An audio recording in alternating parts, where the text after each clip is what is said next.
Good afternoon from the Twin Peaks in Madison. I'm Joe Honk. The Tennessee Titans have made some signings official. They made it official that they have signed Nick Folk, the 16-year veteran. Last year, he only missed one field goal as well as 2 extra points. We were talking about this defensive lineman yesterday and the day before, Sebastian Joseph Day. He has informed the team that take the day off, not like take a break. He wants you to call him Sebastian Joseph. Also, the SEC has said that if you like the 2024 SEC schedule for the college football season, well, then you're going to get it again in 2025 because they just announced that the schools will be playing the same opponents in 2025 that they play in 2024. All they'll do is just flip who's the home team and who's the away team. For all your foundation repair and waterproofing needs, you need to visit USSTN.com. Breaking news at once on your home for the Vols, the flagship station for your Tennessee Titans, as well as home to 3HL. This is 104.5 The Zone.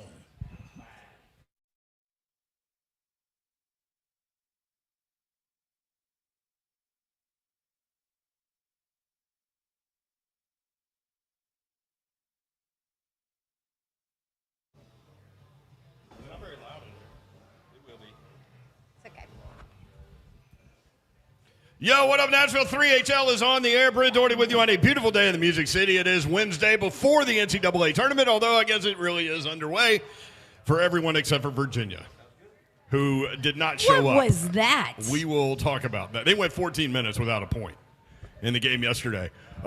Impressive. I mean, really impressive. They were like averaging a point every 2 minutes. I mean, it was bad. I mean, we can start there. Babsy is here. Hi. What up, Babsy?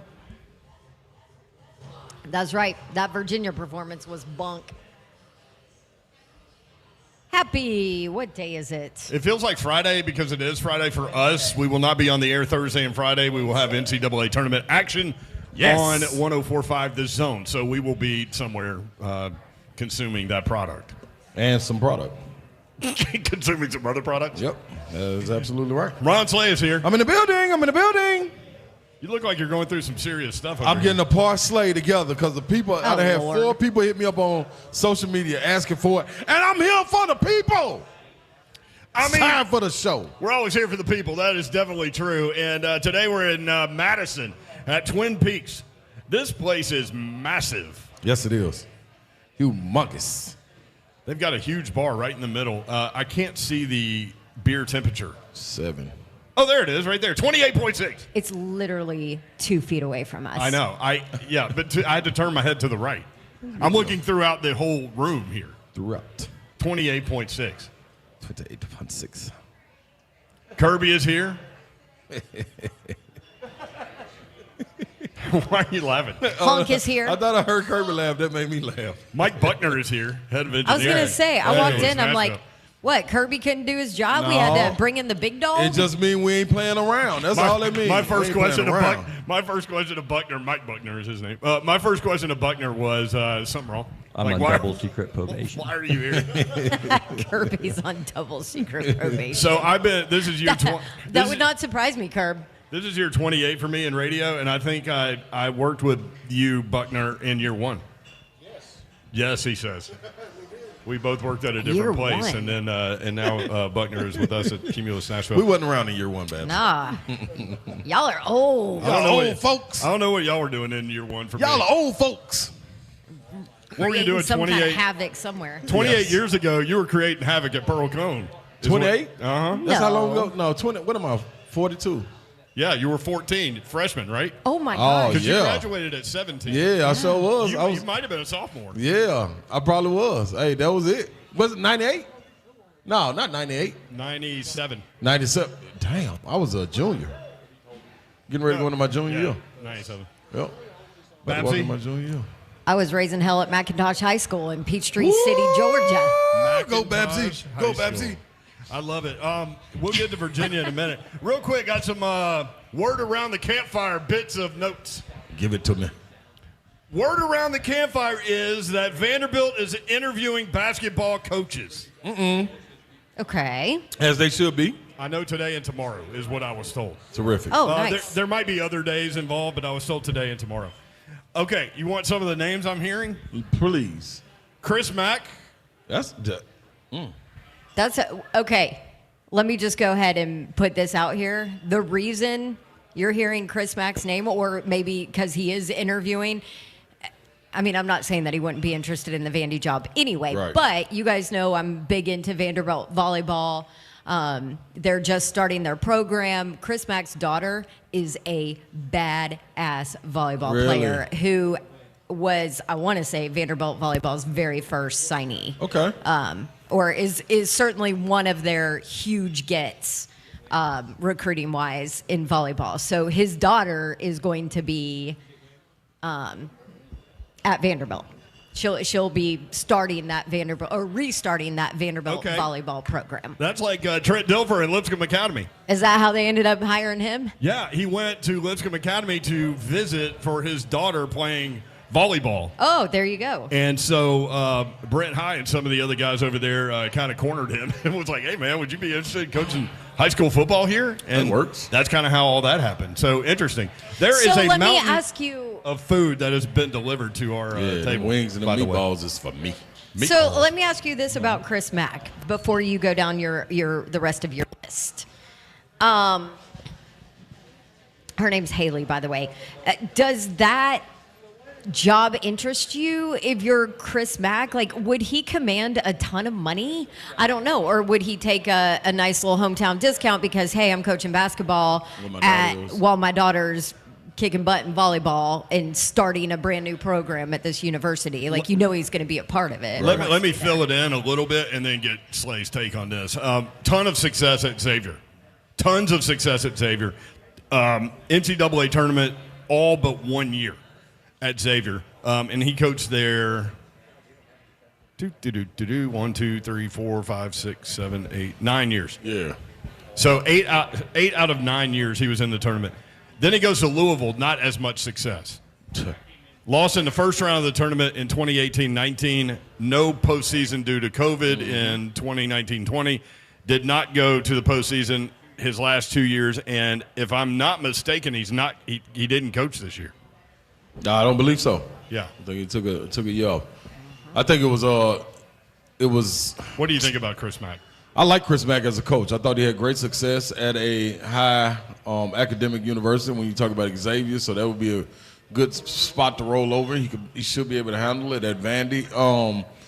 Not saying they're on the same playing field, but close. Taking that job at Louisville, I thought, to me, that was a bit soon. He was one of the hottest coaches in the country. I thought he should have waited one more year, and it would have been ready. I thought another job would have come open. But Louisville, when you talk about basketball, is one of those schools that you don't pass up, so I understood it. It just, man, they must be stricken with a curse, the Patino curse or something right now. They can't get it done. But I like Chris Mack. He can recruit, he can coach. I've never heard much bad about him at all from former players that I know. So, do you think that he would demand elite money or money? I think I don't think Vanderbilt's in a position to pay that since they're paying Stack a bunch. And I think that's the problem because of the way the SEC is, and if you look across the landscape of the SEC, look at all these extensions that just got signed with the big bankrolls.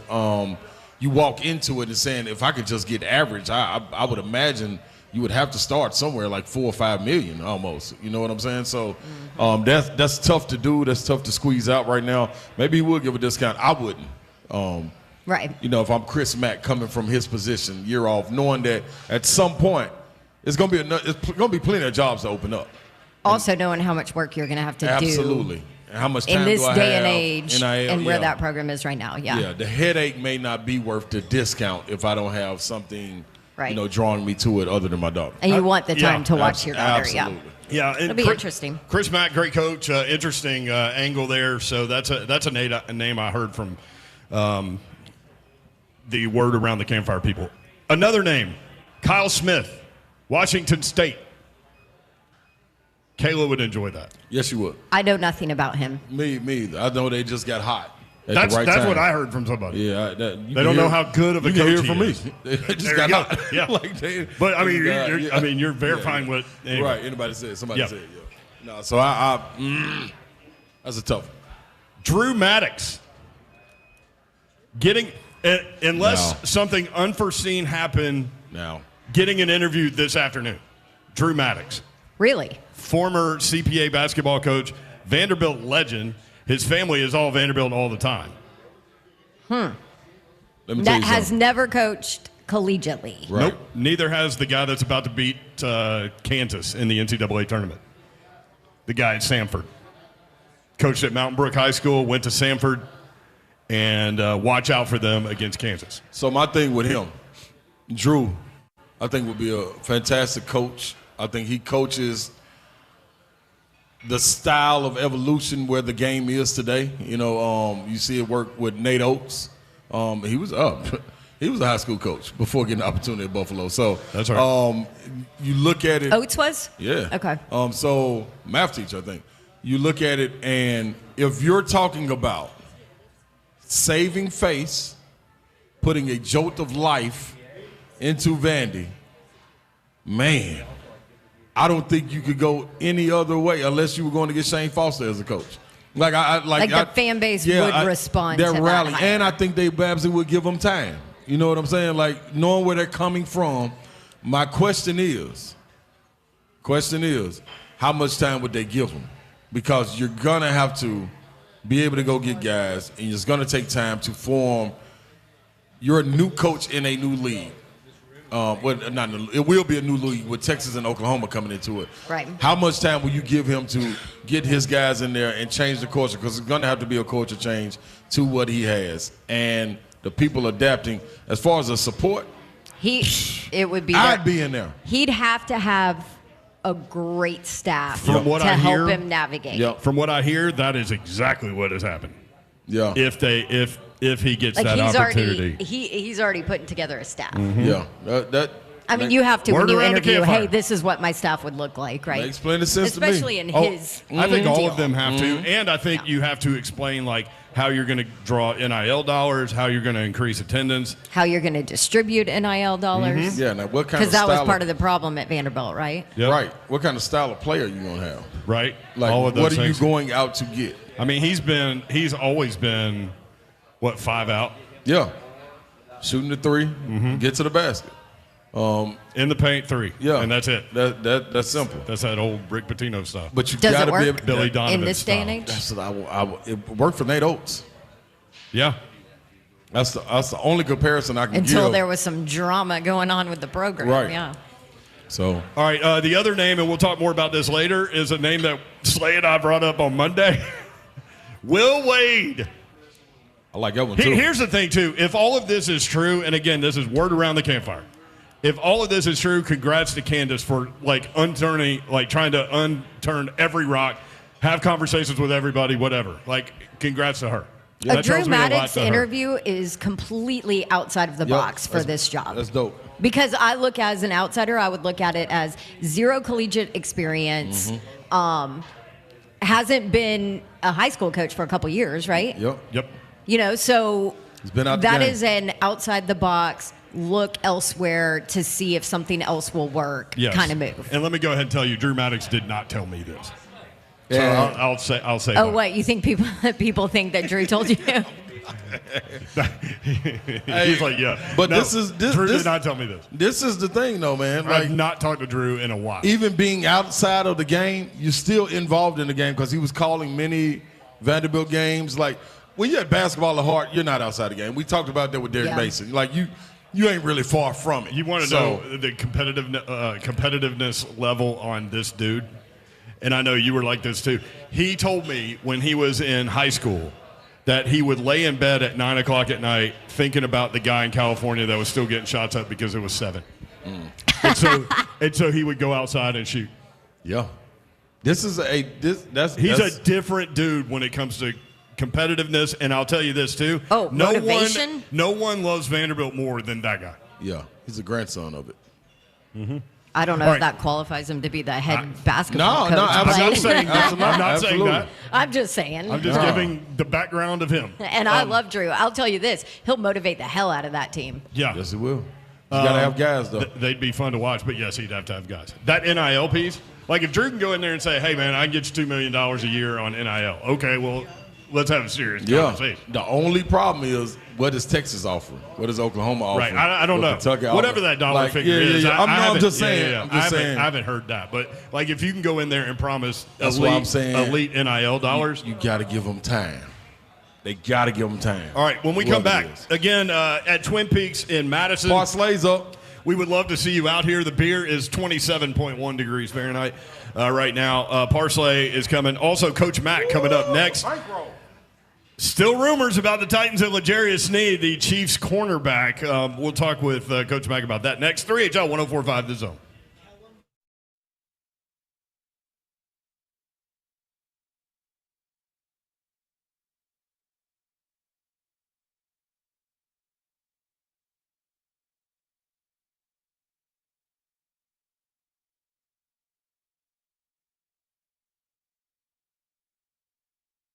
What's happening, good people? Ron Slay here, Holistic Stem Cell Therapy, bringing it straight to you live and direct into your door. After all the years of playing, man, on hardwood floors, on concrete, growing up, at some point, man, the inflammation just is too much to bear. I got to that point, and Kellum Stem Cell Institute was right there for me. Dr. Kellum answered all the questions that I needed answered. And for you people that are hitting me up in the DM, listen, it's your body, your cells, your solution. Why would it get even more simple? It can't, because these simple cells are harvested from your body and stored for future and continued use. So you have an accident down the road, you start to get pain again.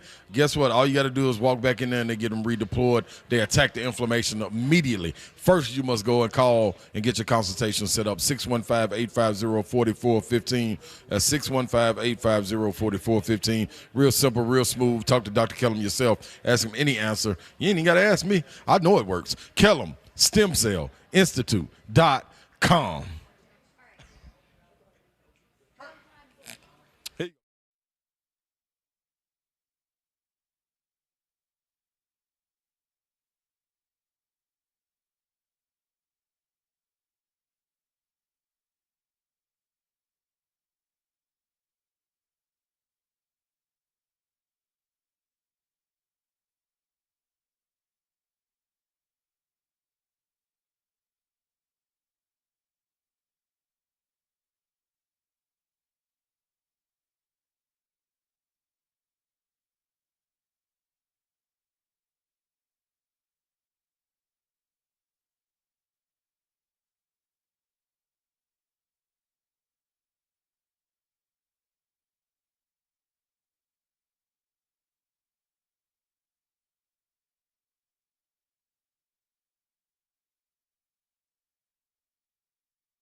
All right, sometimes it is time to upgrade things in your home, right? Like maybe your windows and doors, although it's not like the sexiest upgrade for your home.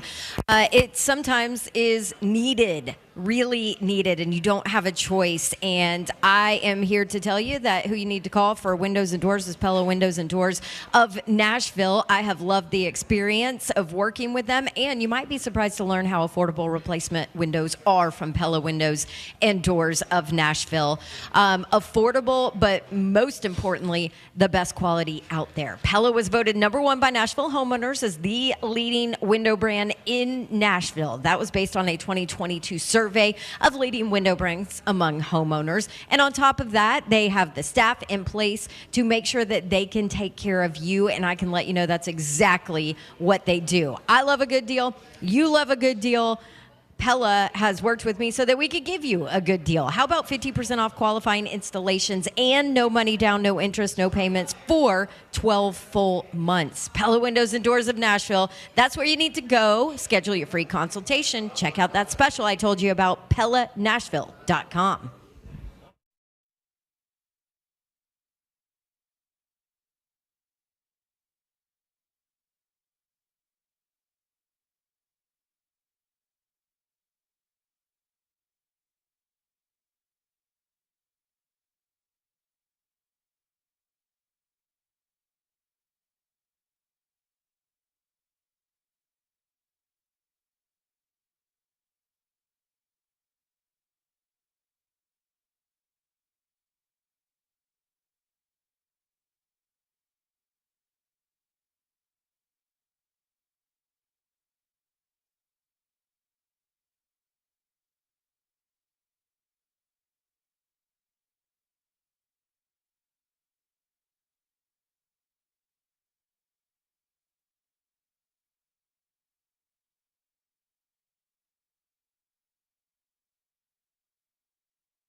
3HL 104.5 The Zone, Brent Doherty, Todd Davenport, Ron Slade, broadcasting live from Twin Peaks in Madison.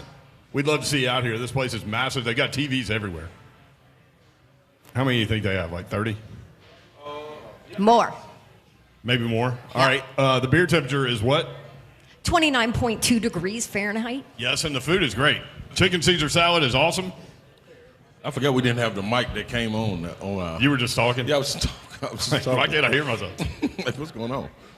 We got meatballs. We got wings. Right, man. I don't know what Hunk's got over there. Them meatballs cold-blooded right there. I'm going to tell you that They right are? now. Yeah, Hunk probably need one of them meatballs, Hunk. If I was you, I'd get a meatball. Yeah, I Why is your mic not on? Is that why you're yelling? now it is. Oh, Yeah. there you Yeah. go. There it is. I had chicken and shrimp is what I had. So I had blackened chicken and shrimp with the sweet potato fries that are absolutely amazing. Y'all love the sweet You potato didn't save fries. me one? Look to your right. You see that? Do you see that napkin on top of that plate? That thing didn't stand a chance. Didn't we have tater tots last time? Somebody No. had tater tots. You had tater tots. Oh, yeah. Last time, though, I right? ate somebody. They I ate said they the don't rest have of them here. They somebody's ain't got them here. You had some of mine. It was Oh, Slays. so they only have them in Cool Springs. Yeah. All right, let's welcome Coach Mack into the discussion. Coach Miggity Mac. Coach Mack, presented by Two Rivers Ford, the South's most trusted Ford dealer. Coach, what's up? How are you? There you go. Hey, how is Twin Peaks? I'm sure that you man. guys are crushing it over there. I mean, people know what they know about Twin Peaks, but also the food is amazing. Yeah, the food's You know really what? good. You're over in Madison, right? Yep. Yep. Yeah. I've heard from some other people. That's really a good hangout. For the Really? for the older people, Coach Mack, the people that have been here in Nashville for quite a while, like myself, this is also known as the Rivergate area. Like Madison, Right. you think on down the Yes, street. you're right. This is more Rivergate-ish. So I guess they blending it together now. The new age people that are coming. So yeah, Madison. First of all, there's a lot of new age people coming. We know that. What is it now? 86 people a day. And plus, everything is growing together. I mean, I was sure when Brent was growing up here and you were growing up here, Mount Juliet was a long way away from here, right? Yes. It's not so much anymore. It sure ain't. That used to be like going out of town. You going to Mount Juliet, like for what? Just stay in Nashville then. 100% correct. You know what I would like to see, though, before we get into football, I would love to see War Eagle and the Vols advance a long way in this tournament. That's what I'm talking about, Coach Mack. That's what I'm talking about. I got them playing each other in the championship in my bracket, Coach Mack. Which I How love. about Could that? you imagine if that happened? No, keep that bracket. First of all, you couldn't get a ticket, and second of all, y'all could get a ticket. But second of all, that would be outstanding. And because it's a one-game shot in the tournament, I love March Madness just because it's a one-game shot. Yep. Anything goes. You're not playing a series. You're playing a one game. See how we can handle the grind of this. But both of those teams have got the ability to be able to get hot and do that. Absolutely. No doubt. All right, Coach Mack, let's talk ball. Have we talked to you since these free agent signings? I can't remember. Yeah, but I Okay. mean, Yeah, it's always a popular topic, though. Yeah, well, It is. So overall, let's look at it this way. We know the pieces the Titans have added. By the way, they just signed kicker Nick Foles. So they're good there as well, as long as he gets healthy. So you look at the current roster as it sits right now with the free agency additions. What now is the biggest need for the Titans 1 and 2? It's got to be on the defensive side of the ball too, right? Well, yeah, I think it's in the back end, and it's still on the defensive front. You know, I mean, and we're discounting the draft right now. We're still talking free agency.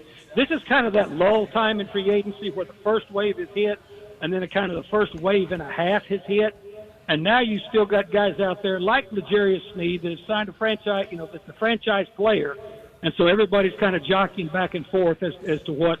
You know, how much money you want to spend, or, you know, how much you want to get as to whether you want to do a one-year deal or whether you want to go into a multi-year deal, which most teams would want to do. Those kind of things are hanging out there now. This is a different phase, you know, having gone through free agency since its inception. There's different levels and stages of free agency. This one now is really a lot of, you know, there's pretty quick negotiating going on in the first phase and a half. These negotiations usually take a little bit longer because now most of the time you are dealing with very veteran players at this point. Right. So you mentioned L'Jarius Sneed.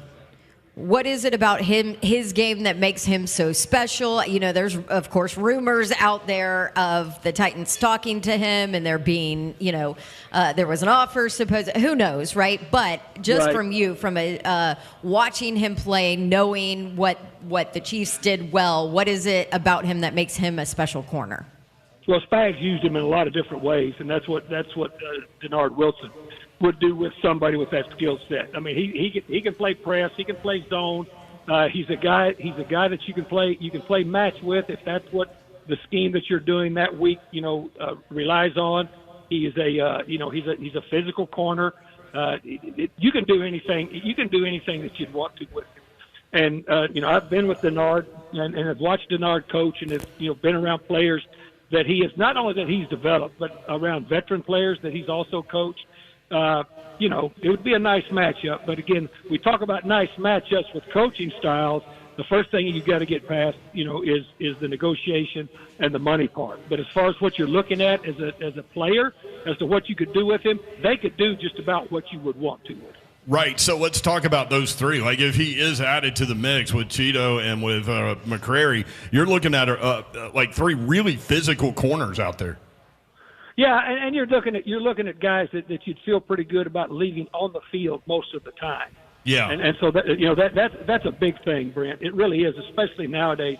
We talk conversely. Let's just go back to what they've done offensively with the type of offense they're going to work at. They're going to have two backs that you can keep on the field all the time.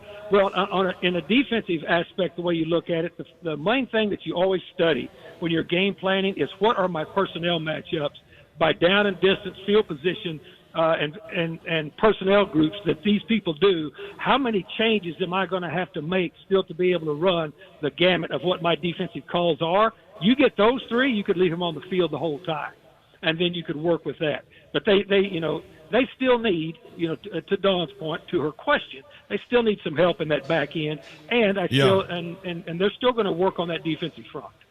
Yeah, with no Danico Autry too. That one did not make me happy watching him head over to Houston. I mean, it is good. Yeah, go ahead. Sorry, Coach. Well, I'm just saying free agency is, you're going to get glad and you're going to get sad because that's just the way it happens. Nico Autry, when he came here, from Indy, the thing that he did for this defense was you could play him anywhere. And I'm talking about just going along the same vein of what I'm talking about as a matchup. When you're matching up defensively, you could find matchups inside and outside scheme-wise that you could work with him on. And plus, even at an advanced age, he produced. And he produced, and for the most part, he was available all of the time. So, yes, that was a valuable piece. And so, there's a lot of happy and there's a lot of sad about free agency, and it's brought that with it ever since it's been instituted. Right, so there is a need there in terms of defensive line. There's a need at inside linebacker. But I keep forgetting about Harold Landry and Arden Key still out there at outside linebacker coming back. That's pretty good. Yeah, it is. But there's, you still need rotationally. We've talked about this before on y'all's show. When your defense in the National Football League in this day and age is really humming, you got about 6 guys that you can rotate around up front. Because you need that, because as much as if people are going to throw the ball, I mean, you're leaning on those big offensive linemen, for 60 minutes. You need to be able to rotate 6 and hopefully 7 guys. And then if you've got linebackers that can be used multidimensionally, it helps you defensively. So they still need some work as far as the numbers with that group. Coach Macwell, you look at bringing some value to the defensive line. What about Sebastian Joseph? What do you like about his game? 6'4", 310, Big Jeff at 6'4", 305. And I think with Big Jeff, even an interchangeable piece, putting him on the edge, expected to see him use like Chris Jones a little bit more when you get a piece like Joseph? Yeah, absolutely. Absolutely, Ron Slay. And to me, that's important. And here's what Sebastian Joseph did. He's a veteran player. So and he's done some multiple things. So they needed to add a piece like that now, but they still need to be able to add to it. But as far as as what his value will be, Tracy Rocker and will be able to get him situated in whatever they want to do up front, and it's all going to be intertwined. I know this defense that Denard's going to run. I've coached in this defense. I know this defense, and it's going to intertwine all three levels, and so they'll figure out a way. But you've got a veteran player that has got some production in this league, and you've got to have that for the belly of your team. How you mentioned Tracy Rocker. We talk so much about Bill Callahan and his ability to coach that offensive line, and the boys jokingly nicknamed him offensive line Jesus. OLJ. Yes, OLJ. Which to me, they ought to get T-shirts. That's a brilliant tag. Yeah. Oh, I know. Slay's already on it. Yeah. I'm on that. Listen, Coach Mackey. Coach Mackey encouraging us. I like it. Yeah. Guys, I know Bill, and I've coached for 31 years, and I don't like putting pressure on him, but he deserves it because of what his body of work deserved that. I mean, all you got to do is watch, and so go ahead. Because he'll have his hands full with the existing roster. So, other side of the ball, Tracy Rocker. How big of a get is that for Callahan in Wilson and Denard, and to have Tracy Rocker on this staff too? Well, let's say this, and let's be very honest. I thought this defensive front was very well coached by Coach T. Absolutely. Yeah. Very well coached. But, he got another opportunity. That's what works. Tracy Rocker is an excellent football coach. I've worked with Tracy. Before. I've seen him, and he gets it. He's lived that world ever since he's been a player in the SEC. For 8 years, Joe Green was my defensive line coach. Those guys that have lived that role, I mean, the best defensive line coaches I've ever been around are Jim Washburn and then Mike Waffle. Wash, yeah. Yeah, Wash. And then Mike Waffle, who I've been on the phone with a lot because we're doing a lot of things on this Aaron Donald retirement, because we were both there, of course, from the inception of that. But to me, you've got to be a special individual to coach those big dudes because that is a completely different world. Even though the linebackers may be 3.5, 4 yards behind them, you're talking about completely different world between what goes on up there and what goes on in space. And so Rock knows how to handle it, I promise you. Well, he also played the position at one of the best places ever in the world. So, man, he was a hell of a player too. Heck yeah, he was. War damn Eagle. Hey, you mentioned. Yeah.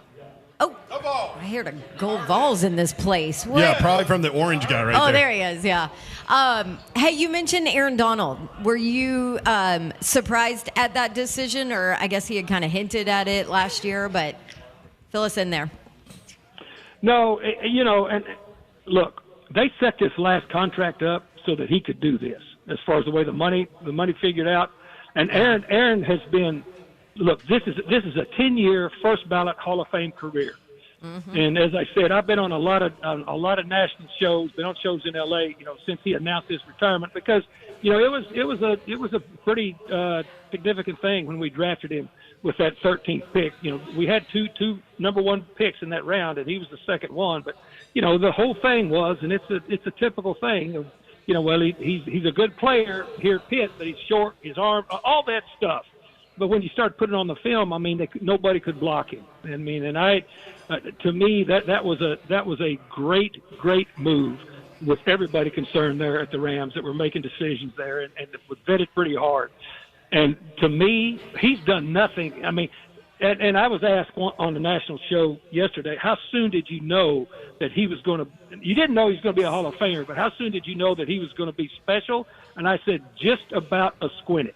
Just about between a second and a minute, because when that dude and if you guys know him, he's a very understated civilian, very understated when he's a civilian.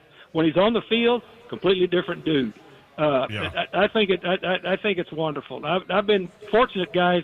This will be my 9th player that I've been on the field with in my coaching career that's going to the Hall of Fame. Wow! And he's a first ballot Hall of Famer. He has all the ingredients from everything that it takes to do that. And I remember when he was coming out of Pittsburgh, he was short. So, so much for that. Yeah, and he's still short. 10 seasons in the NFL, 10 Pro Bowls, 8 first-team All-Pro, 111 sacks. How about this too, Brent? 3-time Defensive Player of the Year. 3-time Defensive Player of the Year. I mean, just a I stud. I coached Singletary, and he was a 2-time Defensive Player of the Year. Lawrence Taylor was this dude was a 3-time Defensive Player of the Year, and as an interior defensive lineman, you've got to be doing a lot of recognizable things to get that kind of vote. I love it. Coach Mack, presented by Two Rivers Ford, the South's most trusted Ford dealer. Thank you, Coach. Good stuff, man. Guys, you guys are the best. Enjoy that. Let's get Auburn and Tennessee. Yeah. Move through the tournament. Let's go. That's right, Coach Mack. I mean, that's what I'm talking about. You could get Kentucky and Tennessee in the Final Four. Could you imagine that one? I want Auburn and Tennessee. Say that. That's right. Hey, you may get both. Let's get there. Yeah, you may get both. All right. Hey, thanks, Coach. All right. When we come back, some tournament news for you that you're going to want to hear if you still haven't filled out your bracket. Big time player out for the tournament. 615-737-1045. You want in. Twin Peaks in Madison, 3HL 1045 The Zone.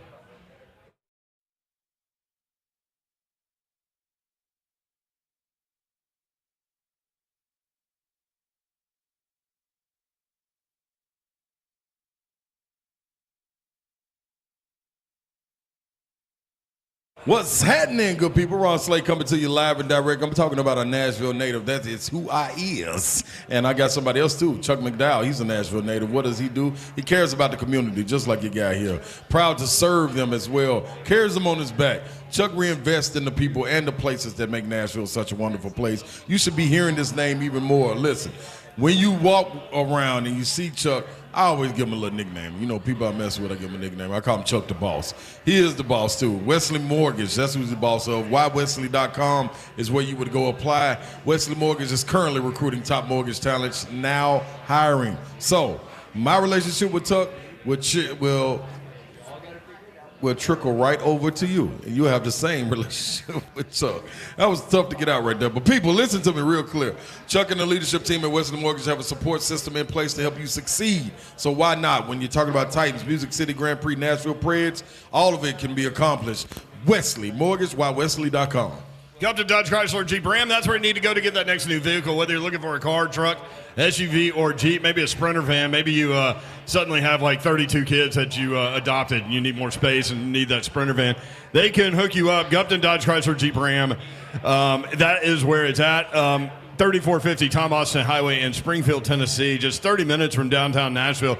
You can check them out online while you pretend to work. GuptonMotors.com is the website. All the dealership information is there.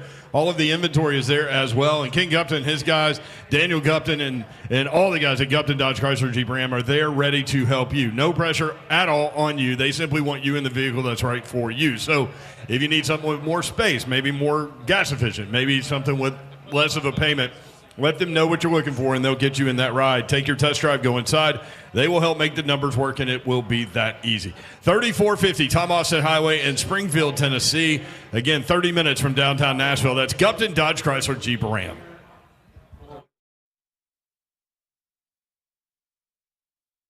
Below MSRP? Below MSRP. Below MSRP. It's pretty simple. Two Rivers Ford sells all new non-specialty Fords below MSRP.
3HL 104.5 The Zone. Britt Doherty, Don Davenport, Ron Slay, broadcasting live in Madison at Twin Peaks.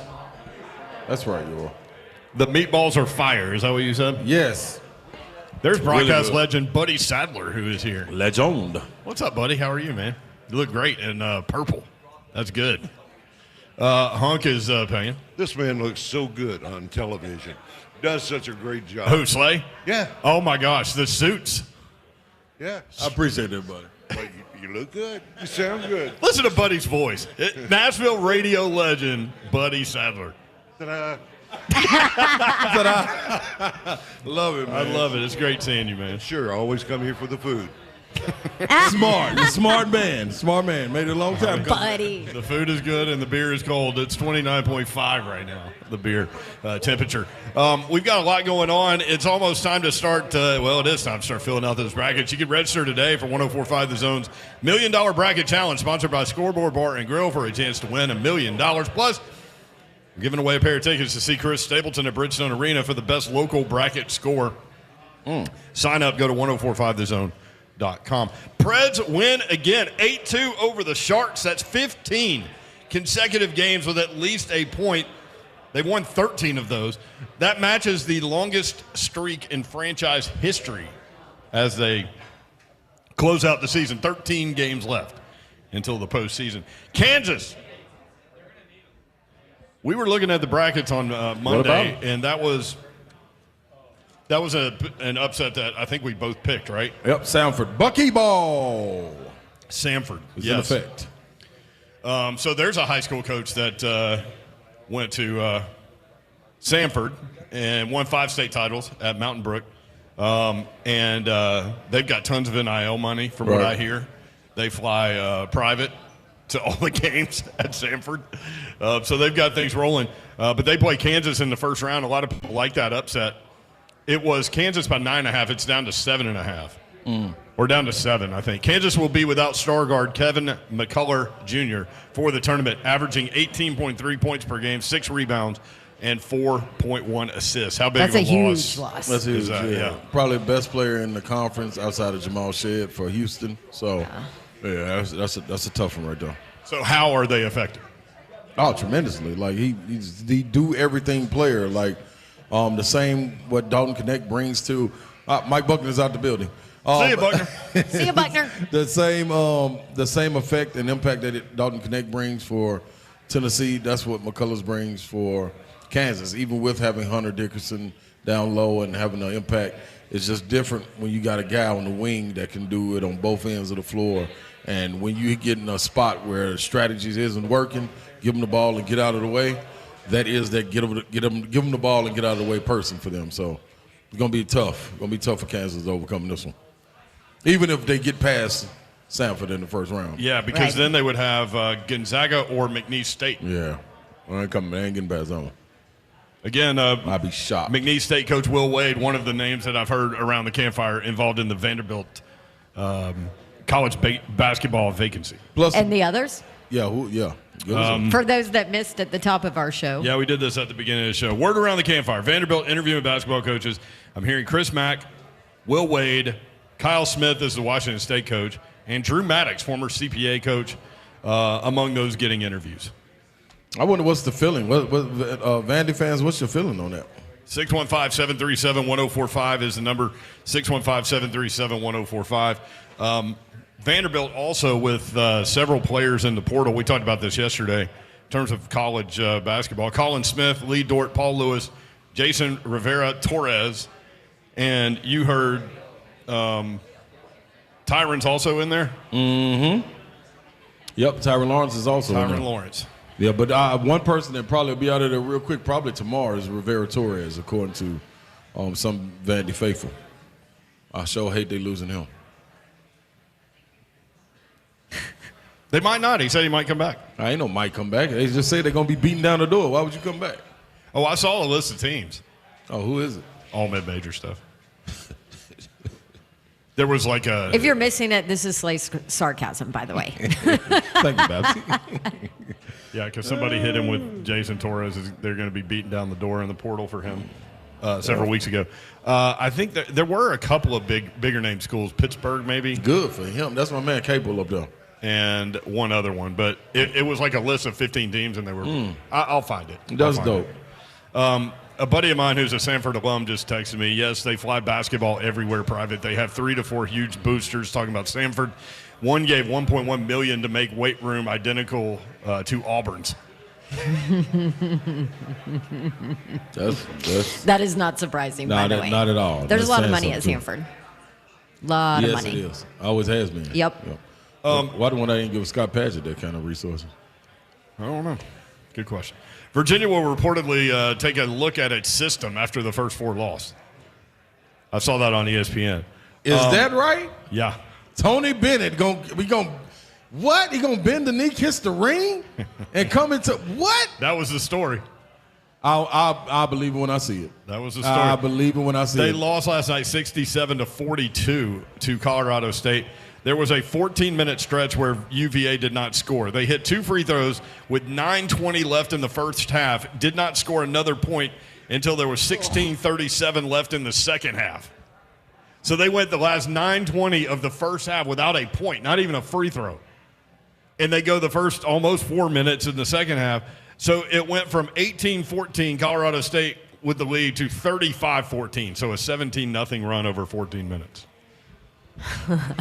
I saw a tweet. I forget who it was. It might have been Chris Button, but said, whew, rough night for the expand the tournament crowd.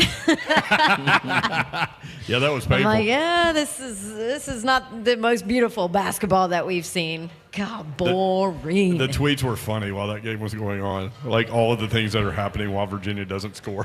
Yeah. Oh, yeah. It was entertaining. What do you think? You said Purdue is boring basketball, too. Not as boring as Virginia. Geez. No. Virginia is good gracious. They did win one, though. Vandy Man in the chat said, was a fun team, I want too. Wade. Will Wade. I think a lot of people want Will Wade. Man. We brought that up Monday. We'll take full credit in that. And maybe Candace heard us. He's won everywhere he's gone. You know what I mean? Even if he fell into the job, luckily, he won when he fell into it. You know, going to win at UTC. Won with some other another coach's guys, but he won. Well, and also with LSU, the same thing. He bet on the NCAA losing power, and he won. We played a soundbite from him yesterday that he had during a postgame press conference in December. That was unreal. Yeah. I mean, just spot on. Maybe we'll play that again. As well. Also, some news regarding the Titans and L'Jarius Sneed coming out late last night. We'll talk about that next. 615-737-1045. That is the Chiefs cornerback. Broadcasting live from Twin Peaks in Madison. We'd love to see you out here. We'll be here until 6 o'clock on 1045 The Zone.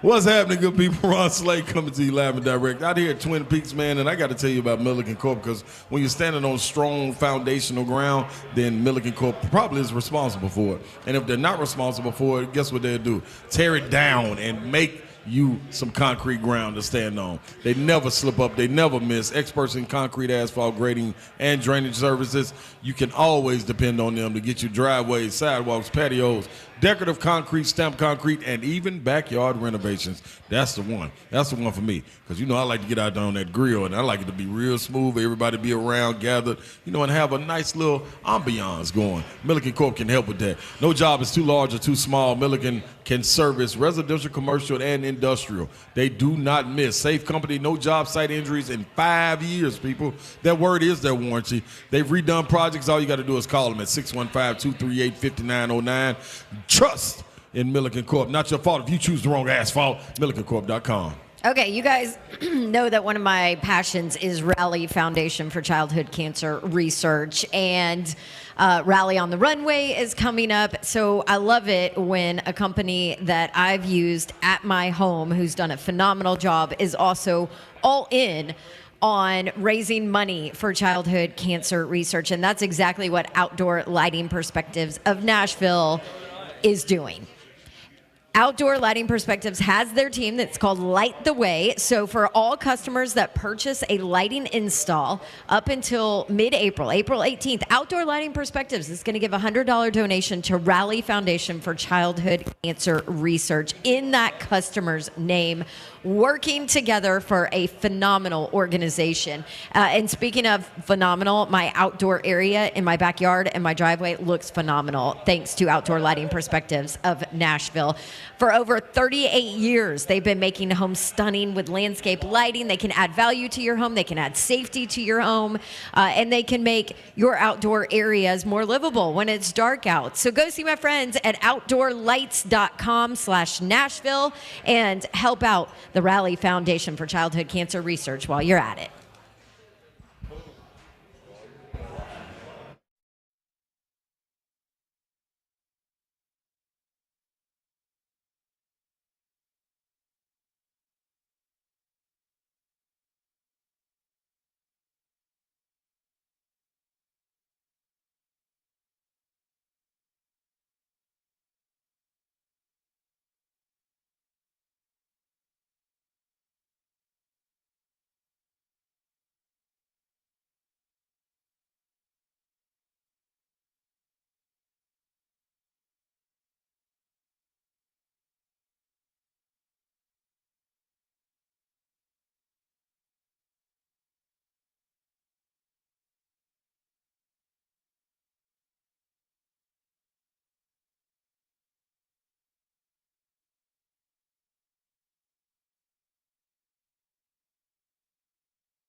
Good afternoon from the Twin Peaks in Madison. I'm Joe Honk. The Titans made it official a little while ago that they have signed kicker Nick Folk back for this season.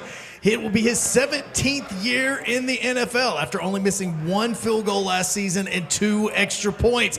They have also announced that who we have been saying, Sebastian Joseph Day, would like to just drop that day. That's all he wants to do. So now he will be called Sebastian Joseph as they made that signing official as well. The SEC has announced that they will stay with an 8-game schedule coming up in the 2025 football season, but the only thing is that really nothing's changing except the locations, because whoever you play in 2024, all they're going to do is flip that, and that will be your opponent in 2025. Also, don't forget, coming up at 6 o'clock, we will join the first 4 in progress between 16 seeds, Gambling, and Montana State. For all your foundation repair and waterproofing needs, you need to visit USSTN.com. Breaking news at once on your home for the Vols, the flagship station for your Tennessee Titans, as well as home to 3HL. This is 104.5 The Zone.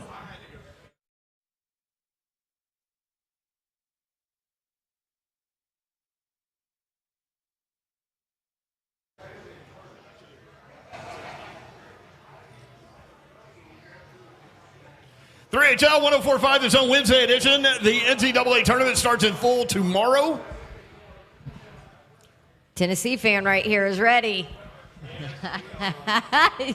He said, yes, we are. That's right. He ain't here to play around. Oh, Hey, Zeph. Zeph. By the way, Don't be dropping that. I think I got an email from betonline.ag. Yes, I did. I did. Tennessee's odds to make the Sweet 16. 69%. 69% chance to make the Sweet 16. That's pretty good considering Rick Barnes' history. Yeah, that's great. According to the field. Like, You know who's higher? you know who else is 69%? Auburn. UConn. Auburn. What is UConn? UConn is 86%. Oh, yeah, that seems about right. All right, so SEC schools. Alabama, 51% chance to make the Sweet 16. What other teams? You want Duke? Duke is 57%. Always want Duke. Florida, 29% chance to make the Sweet 16. I got them in the Final Four in my bracket. Houston is That's just 80%. SEC homerism right there. They lost a player too, right, Slay? Yes, they did. Could be addition by subtraction. Uh-oh. Oh, one of those. Kentucky, 58% chance to make the Sweet 16. Mississippi State, 21% chance to make the Sweet 16. North Carolina is a 1 seed. They're only 66%. So Tennessee has a better chance than North Carolina. Wow. They put some stock in that Mississippi State game, maybe? I just think after that, like, if they would have faced off against Arizona maybe or Baylor, I got them playing Baylor. This is for Sweet 16, though. Oh, Sweet 16. Yeah. Oh, I guess so. Maybe they think Bama going to beat them in the Sweet 16. Texas A&M, 13%. Western Kentucky, 7%. Wisconsin, who I dog all the time, 34%. What's high? Even though I don't think it ain't going to work. 615-737-1045. You want in? Don Davenport is here at Twin Peaks. What up, Babs? What up? In Madison. Let's go. We will be here until 6 o'clock. Hey, Hunk, we got giveaways over there that I can't see. That we do. We have 4 of them, as a matter of fact. QR codes that you can come and sign up to go see Morgan Wallen on May 2nd at Nissan, Chris Stapleton on August 9th and 10th at boy. Bridgestone, Yeah. Nashville SC on March 30th, and Dirks Bentley on September 7th at Bridgestone. I'm going to sign up for that. Thank you, Hunk. So if you see Hunk with the mohawk, right next to him are these 4 sheets with QR codes on it, and that's how you register. Right? Twin Peaks in Madison. That's where we are. The beer is 30.2 degrees right now. Ron Slay is much hotter than that. I'm in the building. I'm in the building.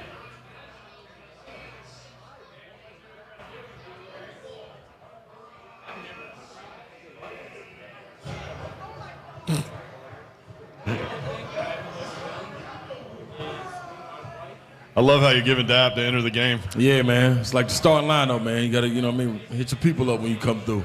Appreciate y'all. Appreciate y'all. Appreciate y'all. Let's go get this dub. I think your name would be the one that would come last also. Let's go get this dub. I used to always want to be last. Higgins used to try to challenge me to be last. So, come on, Higgs. You're not going to get the ovation. I'm going to get dog. How did they make Why don't you going out? How did they make that choice? Did they let you guys choose? Captain choose? What would you want the loudest roar to be? Well, I know I would choose Ron Slay. I saying. didn't know how the choice was made. Like Smart. Or is it the biggest number? Nah. Position? Nah, because Higgs was 42. See, we used to do point, guard. Yep. It's the Big loudest girl, big ovation. girl. You gotta get Babs, you gotta give the people what they want. The people want. See, I used to come out with the Undertaker whole little theme. You know what I mean? Towel over my head, walking real slow, can't see nobody. You know what I mean? That's, you know what I mean? The mystique. The mystique was different. Yeah, it was live. It was real live. I know, I was there. It's a great time. So Time to be alive. great time to be alive. And what's funny too now, like we were talking about how young you were when you graduated high school. Like now, you probably had like 2 more years of high school. Yeah, sure would You would have gone to Tennessee at like 19 instead of 17. I can only imagine being Can you 19. imagine? No, I can't. Good gracious. And then being like 22, 23 that last Man. year? Vince played his whole freshman year at 17. Yeah. Imagine him. Mose Phillips was another one. That's different. Played football man. up there at 17. The age is something else. Come on, Mama. You should have held me back. What's wrong with Mama? Now a lot of athletes get held back. Yep. I would do it. Make it even. Got to even the playing field. 615-737-1045 from Stainbrook NFL.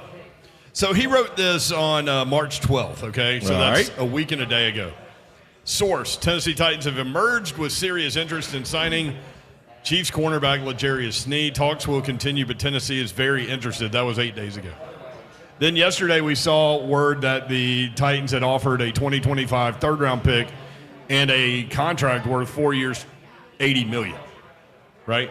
So last night, Stainbrook NFL quote-tweeted that tweet from March 12th and wrote this: Tennessee Titans and L'Jarius Sneed have talked over the past 24 hours per source. So it's still going on.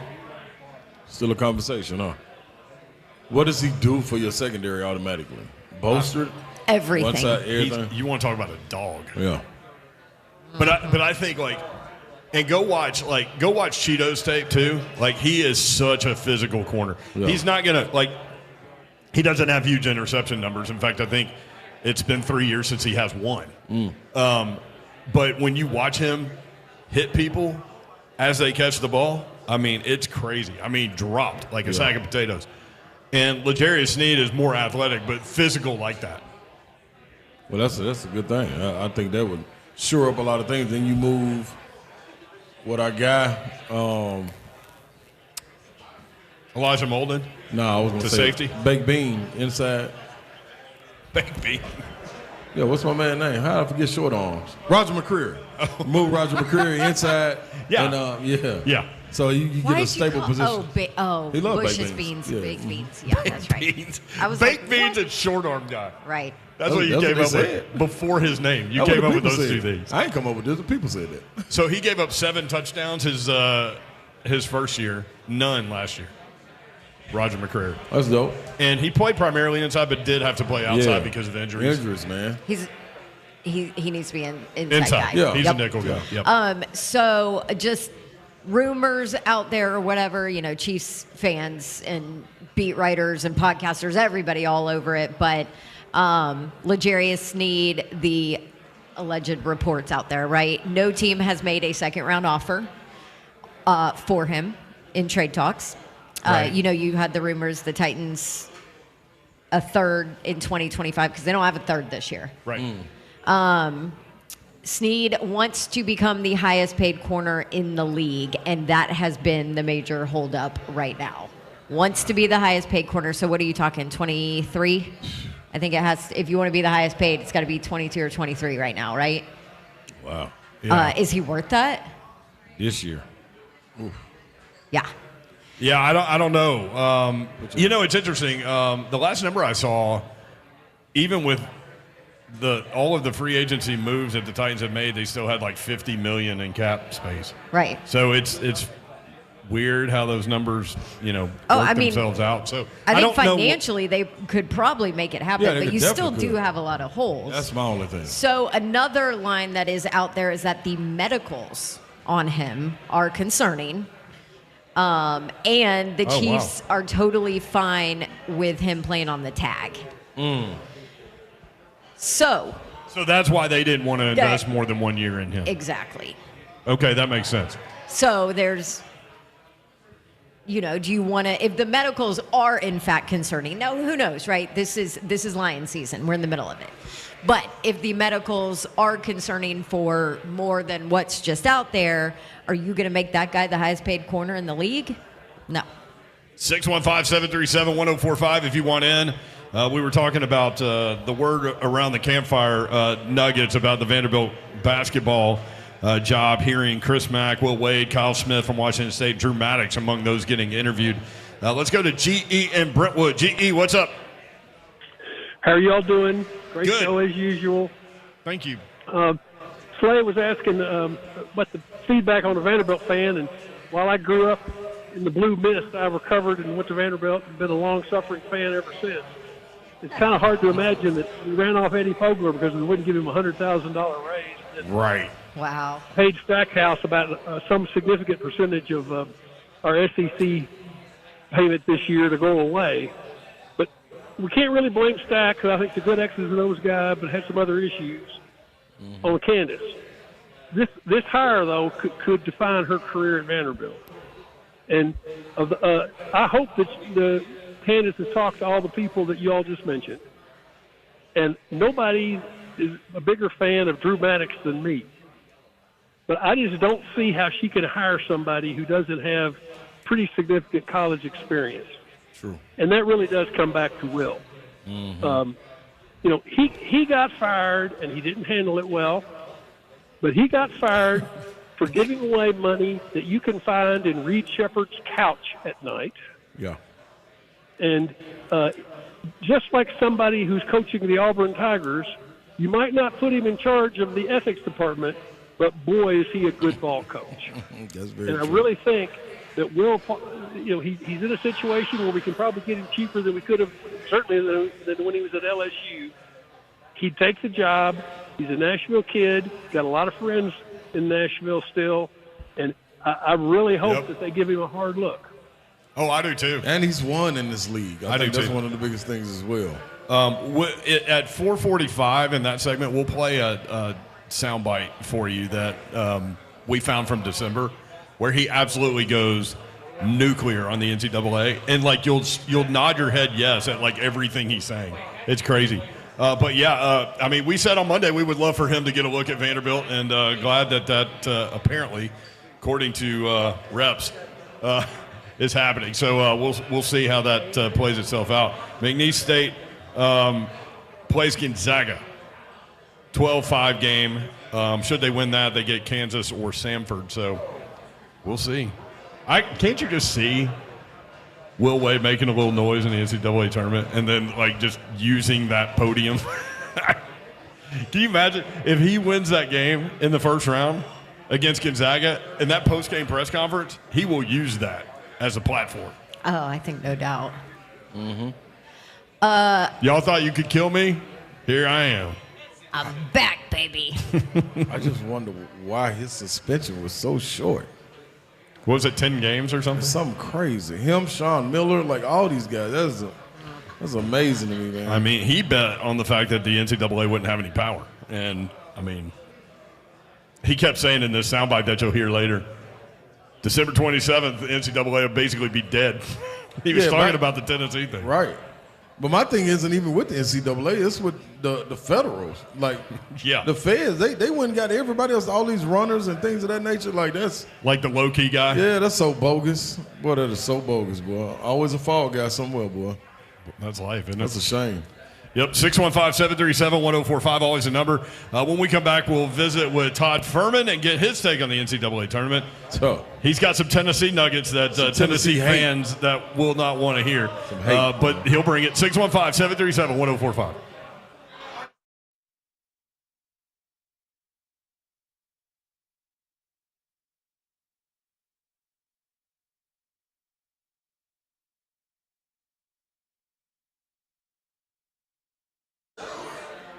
All right, you want to get a jump on spring cleaning, transform your home into an oasis of calm. You can do it with Artisan Custom Closets. You want to add value to your home?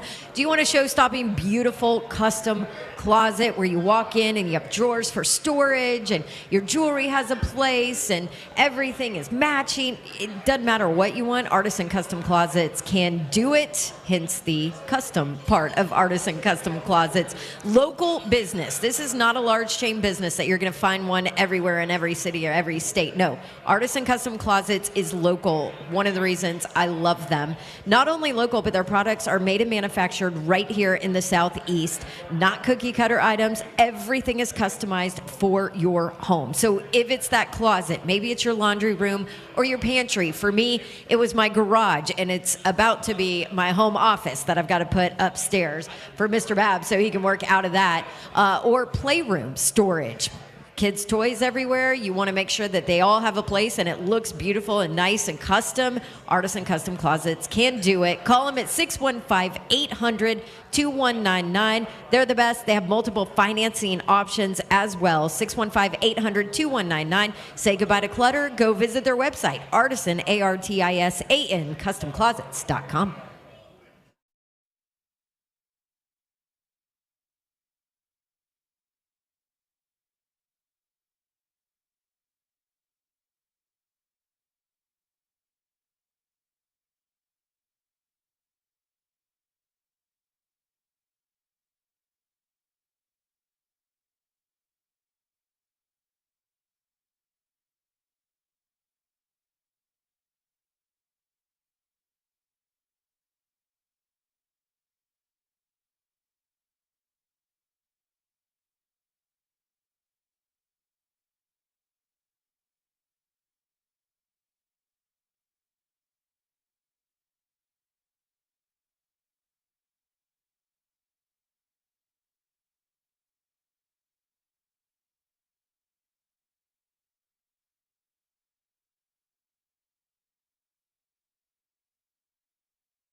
3HL 104.5 The Zone coming at you live in Madison at Twin Peaks. We'll be here until 6 o'clock.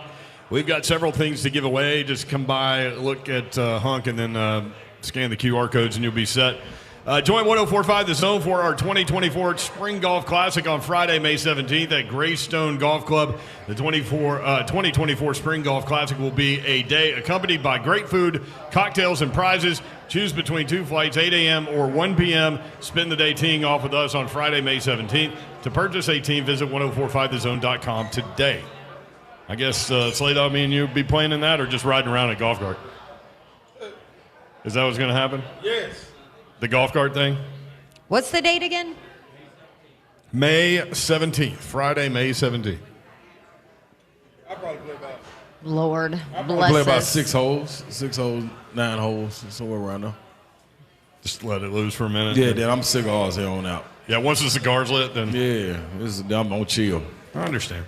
All right, Todd Fuhrman coming up in just a second. In the meantime, In between time. Peace. Patrick in the Borough next up. Patrick, what's up? Hey, guys. I was just going to weigh in on who Vanderbilt should hire, and I think they should bring back Kevin Stallings, baby. What? Or, yeah, or the greatest door to ever do it, see if Shane Foster's available. But, I've just got one more thing to say. I can't be happier as a Door fan to watch the Vols choke completely in their first game of the tournament. I mean, at least Vanderbilt went down with a backbone, and Auburn won it all, so I know Don's happy, but... I am happy. Did you say Slay's what- about I- to, Slay's about to come at you, though. Did you get into some of your grandma's moonshine or something? Because what did you say Vanderbilt My went out with a my backbone? grandma raised me to pull for the hometown team, and we ain't from Knoxville, so we say cry, Rocky Top, cry. Oh, man. Boy, that is But something. y'all, That good is- evening, and I know Kevin Stallings did horrible in Pittsburgh, but when he was here, he was good. Very true, yes. I think Stallings is like retired and living the life, right? I just got to He's figure out gone. why he wouldn't just talk about baseball.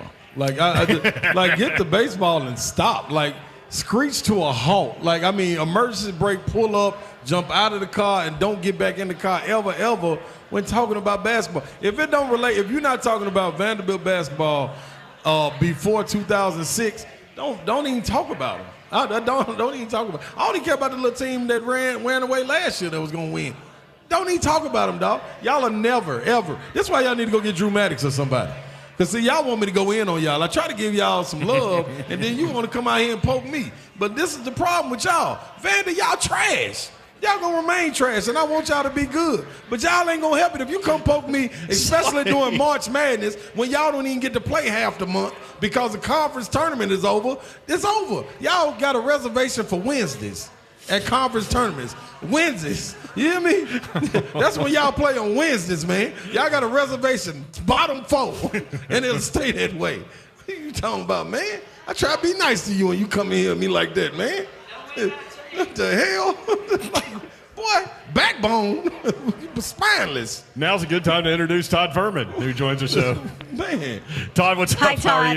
you? I've been trying to be cool, Hey, man. you know, Slay, I know I'm just scoring at home, but right now Vanderbilt has played 4 basketball games during the month of March, and Tennessee has also played 4 basketball games during the month of March. I And know guess that's going what? to change over the next 48 to 72 hours, but let's not get too high and mighty until we see exactly what this Vols team can do. Todd when they have to Father, put I their could feet to care the less fire. about numbers. I could care less about Couldn't any of care that. less. Vanderbilt is always going to play half the month of March, and that's only because the average season rolls into March. That's the only reason. Ain't no postseason for them, man. I try to be nice. Now, to leave me alone, people. They poked the bear. Yeah, leave me Look, alone, I man. get it. Before I You're a let man y'all of know the y'all people, really Slay, trash. and don't let anybody I else used to ever tell drag you y'all. otherwise. And I used to drag y'all Vanderbilt. I mean, drag y'all. It was right, my Slay. homecoming. I better leave me alone, man. That's my gym.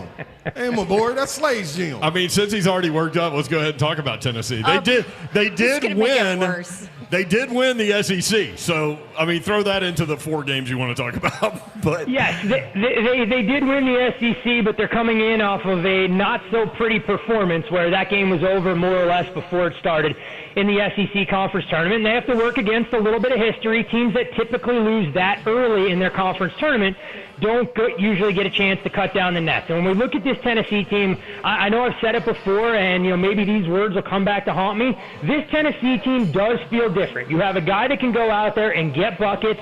They don't have to play games in the 50s and 60s. But until I see it proven, when the games start to mean the most, it's hard to ignore what Coach Barnes has done in multiple stops along the way. You look at his NCAA tournament career, 20 wins, or covers, I should say, 33 failures against the number and 1 push. That's a 38% ATS success rate. And for a coach that has 27 tournament losses, where 19 of them came when his team was a favorite, there is some skepticism, even in a region right now that appears to be wide open with perennial underachievers during the month of March. Good thing about it, man, I've never seen Rick Barnes shoot a jumper for his team. So I'm gonna go on and go against that and say it won't be that way, because if that was the case, then if we were looking at the last game, you're only good as your last game. If that's the case for Tennessee, that's the same for Purdue, that's the same for Houston, and I can go down the list. If that's the same for UConn, the favorite to be picked, I mean, it goes on and on. You're only good as your last game. So all of these teams that are number 1 should probably be number 6 or 7. And let's talk about the Midwest, because, I mean, unless Tennessee loses to Purdue, that's going to happen again, right? Like, they're going to lose to a lower seed. But Purdue with Edey, why the disconnect in the NCAA tournament with Edey? They lost to a 12 seed, a 13 seed, and a 16 seed. I think some of it is the way that Purdue is constructed, and Slay can speak to this much more effectively than I can, knowing the X's and O's inside and out, but college basketball, especially the way the game is played now during the month of March, it's all about guard play, and Purdue just hasn't been able to get the kind of guard play to carry them through. Now, it doesn't excuse you losing outright to Fairleigh Dickinson last year in the biggest upset in NCAA tournament history as a 23.5-point favorite, but it can't all be just about Zach Edey. They're going to have to get their guards to perform at a very high level, and I think the real burden of proof, if Purdue is finally going to get that monkey off their back and get to the Final Four, it's all about Braden Smith, Lance Jones, and Fletcher Lawyer. The interesting thing, though, about Purdue, and you guys watch and digest a little bit more media than I do, I think everybody is reluctant to pick this team because of their perennial failures during the month of March. It almost feels like there's more pressure on Tennessee from some of the talking heads because everybody's taking the balls to get out of this region, and maybe Purdue finds a way, to take the us against the world mentality, go from that worst to first that we saw with Virginia when they lost to UMBC before they cut down the net. But quite honestly, the team that I'm most intrigued by in that entire region isn't the 1 or 2 seed. It's actually a 3 seed in the Creighton Blue Jays, who have a number of different ways they can beat you. And the one good thing about Creighton, they don't foul. They have a number of big bodies they can throw at you, they can score, and they have a ton of veteran leadership. When you look at Trey Alexander, Bailey Shireman, and Ryan Kalkbrenner, what this group can do, no greater illustration of how they performed against UConn in their own building in Omaha earlier this season. I think that's dope. Dope. Creighton going to have to be dealt with. I just don't never see a Creighton. I always see Creighton when they go out and set the tone. I never see them adapt to however the team that they're playing plays the game and have to switch up away from their style of playing. When they have to play their style, they are a juggernaut without question, always have been. So, yeah, that's absolutely. What do you think about Auburn, Todd Father? I think this Auburn team is grossly underseeded, and you guys know it kills me to say nice things about anything related to Dahl's alma mater. So to do so in this particular context is going to eat away at me. But Auburn, in my opinion, by the way they performed all season during the SEC conference play and the way they finished the year with 6 straight victories, I really believe they have a legitimate shot to be right in that middle of the 3 line. So being a 4 seed, getting sent out to Spokane really did them no favors. You look at the road that they'll have to take early on, and I don't think they're going to get pushed by Yale. I know people love to clamor for the Ivy League and the potential upsets, but Yale, for me, isn't cut from the same cloth as some of the other Ivy League teams we've seen in the past. Yeah. And when I look at their second-round matchup, I don't think San Diego State or UAB can do the kind of things to really hamper what Auburn's going to do. So if it sets up a Sweet 16 matchup, should seeds hold against UConn, no reason for me to believe that Bruce Pearl won't have that team ready to go and that they can be the team to knock out the defending national national champ if UConn, doesn't have their hands full in a second-round matchup that I think could be sneaky good. If FAU is able to get through Northwestern, knowing this Owls team has some veteran leaders, there's not a lot of pressure on them, and they've underachieved all season long, but they do have guys that can fill it up, especially in a 40-minute sample size. No question about it. North Carolina, go ahead and raise up. What you think about Carolina? Are they set on a path, as far as their bracket goes? You think they can roll all the way to the Final Four, or should they find a bump in the road? Real interesting with UNC, Slay. They're the only number 1 seed that's not actually favored to come out of their region. I don't think Wagner will provide anything more than a speed bump against them in that 116 matchup. I think Michigan State they can roll over, but if Mississippi State happens to get through Michigan State, I think that can be a trickier matchup than North Carolina would like.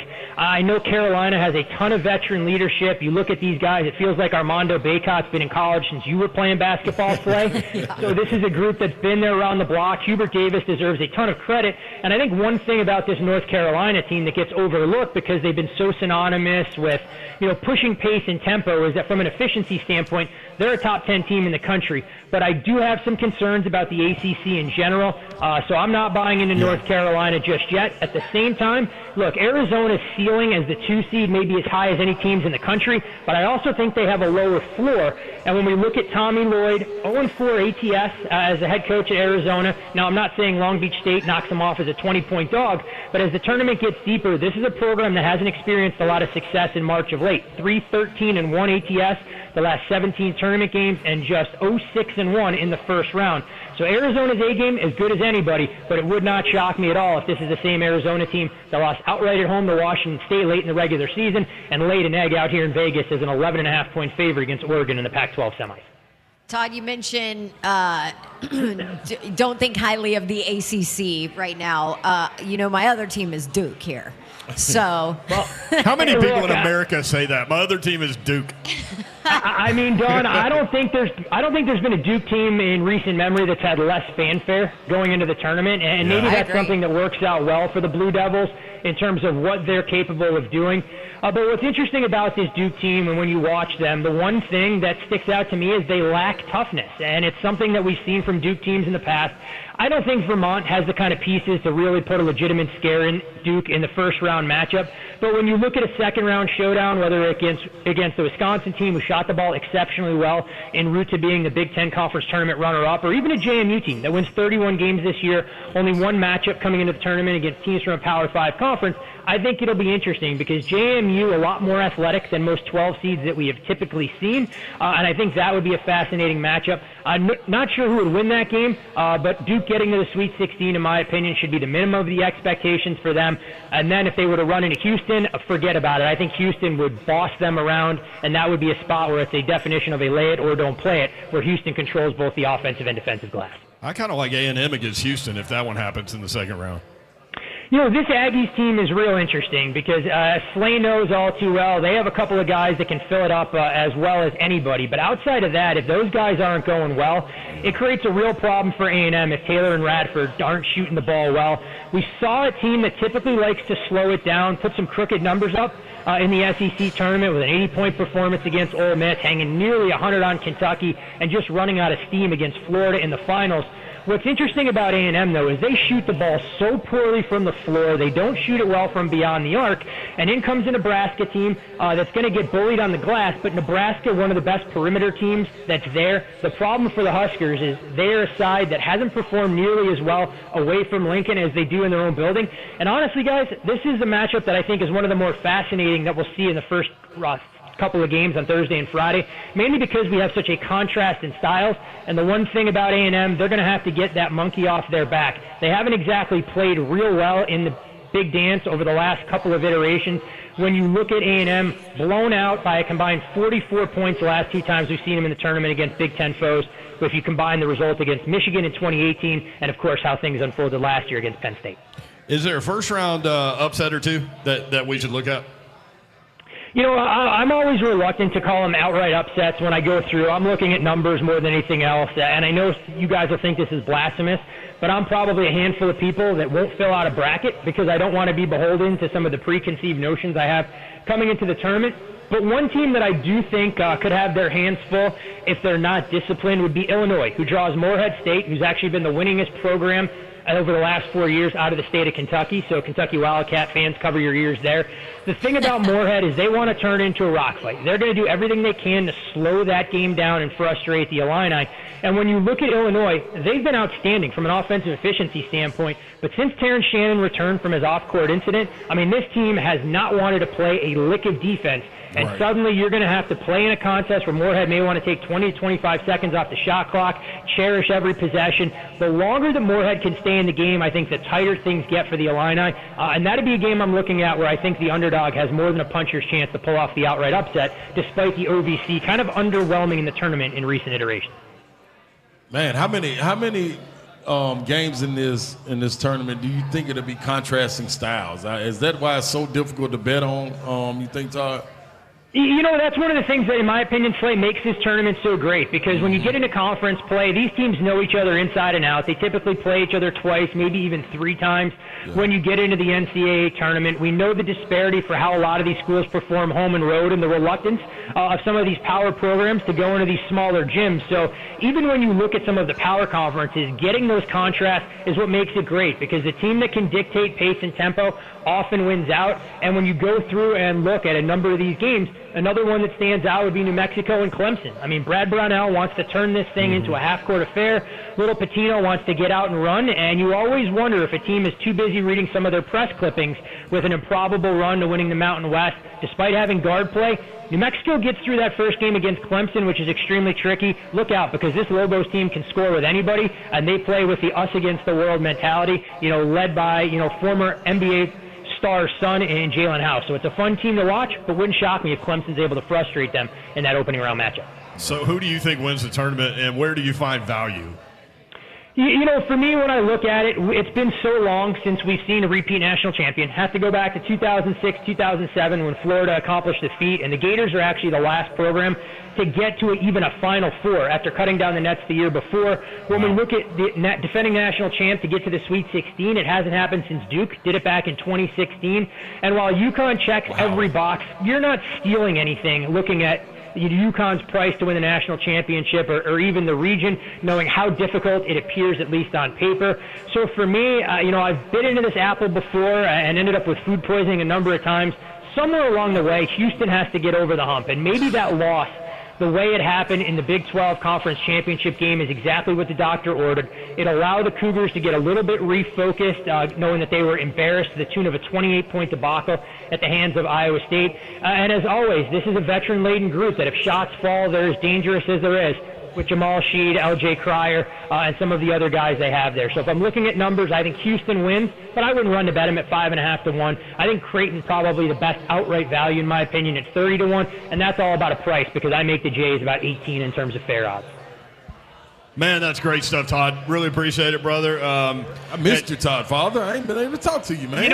Apparently, Slay, you neglect your primary responsibilities. You get to sit with my boy Peter Burns up there. The two of you try and go through a fashion show.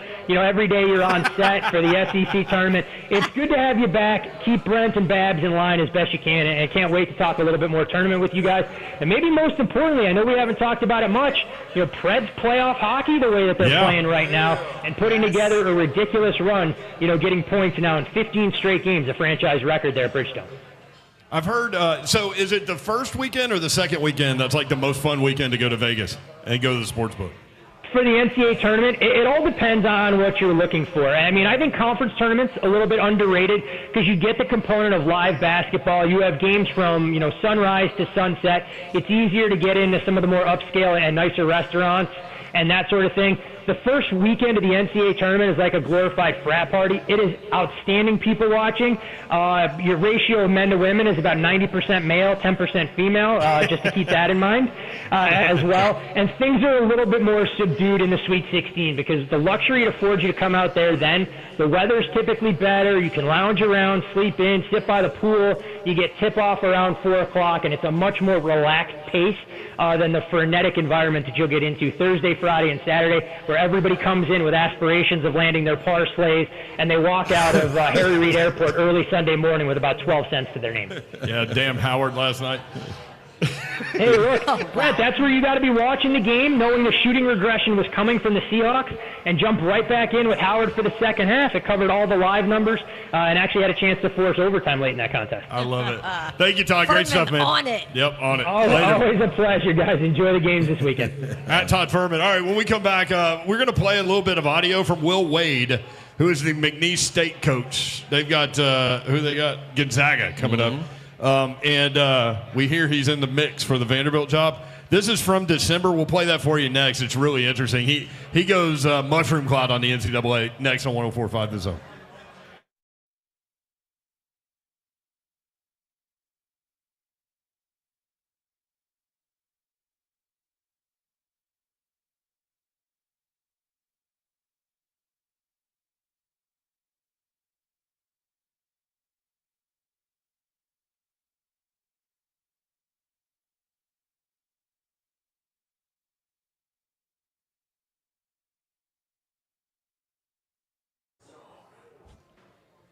Want to tell you about Xfinity, and these guys are great. I've got them at home, and everyone's house, I should say, is different, but they are all the same in one way. They've got those places where the Wi-Fi just won't go. For you, maybe it's in the attic, maybe it's in your basement. If you have wall-to-wall Wi-Fi from Xfinity, you would worry less about those things. Dead spots. Finally, with wall-to-wall Wi-Fi from Xfinity, you get fast speeds throughout your home, reliable connection in every room, and power for all of your devices, even when everyone is online. That's wall-to-wall Wi-Fi only on the Xfinity 10G network. Get wall-to-wall Wi-Fi from Xfinity for a reliable connection throughout your home. Now through March 26th, get gig speed internet for $35 a month for 12 months when you add unlimited mobile, plus get Wi-Fi equipment included for 2 years. Go to Xfinity.com, call 1-800-XFINITY, or visit a store today. Switch today. Requires paperless billing and auto pay with stored bank account. Restrictions apply. Taxes and fees are extra, may change. Gig speed Wi-Fi requires gig internet and Xfinity Gateway. After 12 months, internet increases to $60. After 24 months, regular rates apply. Xfinity Mobile requires Xfinity internet. Actual speeds vary.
3HL 104.5, the Zone broadcasting live at Madison at Twin Peaks. We'd love to see you out here. We'll be here until 6 o'clock. They've got cold beer.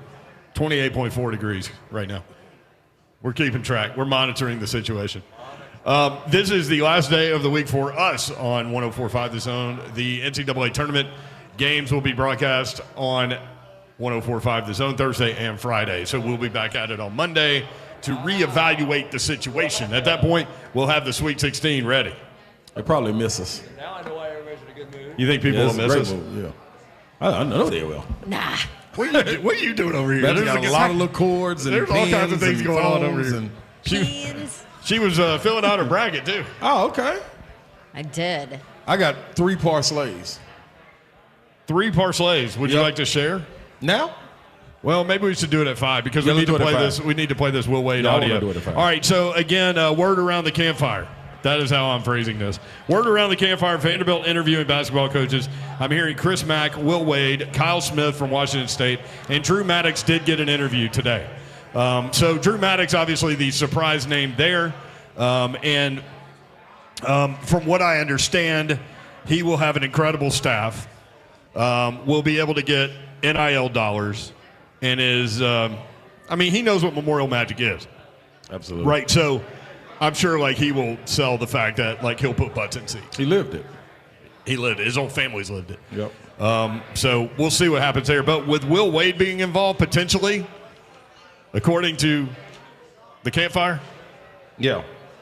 We played this audio yesterday. It's great. I wanted to hear it again, so I heard everything that he said. But I remember we were nodding on everything he said. He goes after the NCAA. This happened in December. Will Wade, the McNeese State coach, of course, had the LSU job. Now at McNeese State. Check this out. I mean, look, there's a strong legal argument that these kids should not lose eligibility, and it goes to court. The kids will not lose eligibility. I've been. You never know anything for 100% sure. But this thing, December 27th, the NCAA is toast anyway. They're gonna get beat again on the 27th. So it's a moot point. They're getting beat again, and they'll get beat again after that, and they'll get beat again after that. However, legally, a lot of what the NCAA does is just flat illegal. I've learned that through all my stuff, through all this stuff. It doesn't. There's a reason they're trying to get antitrust exemption from Congress. And so, they just need to blow the whole thing up and come back with a new model, and they need to collective bargain with the players. It's the only way they can make this thing work. And until they do that, they're just going to get smacked in court. Hey, you can do whatever you want, but if it comes back and we win, we can punish you. The fact that got overturned, they're toast. Their initial eligibility requirements are now out the window. All the initial eligibility stuff, if the restitution's out, you can just play whoever you want, which is what you should be able to do anyway. This is how it's screwed up there. They're the only organization in the world that you have initial eligibility standards, right? You've got to meet the initial eligibility standards. So they're going to tell you who your school can take. You can only take the people that meet their initial eligibility standards to play sports. And then they're going to hold you accountable through the APR for who they tell you to take. Either let everybody take whoever they want and then hold them accountable for the APR, or give them initial eligibility standards and don't worry about the APR. You can't do both. You can't tell them who to take, then hold them accountable for who you tell them to take. Stupid. The whole thing's stupid. None of it lines up linear. It's all just...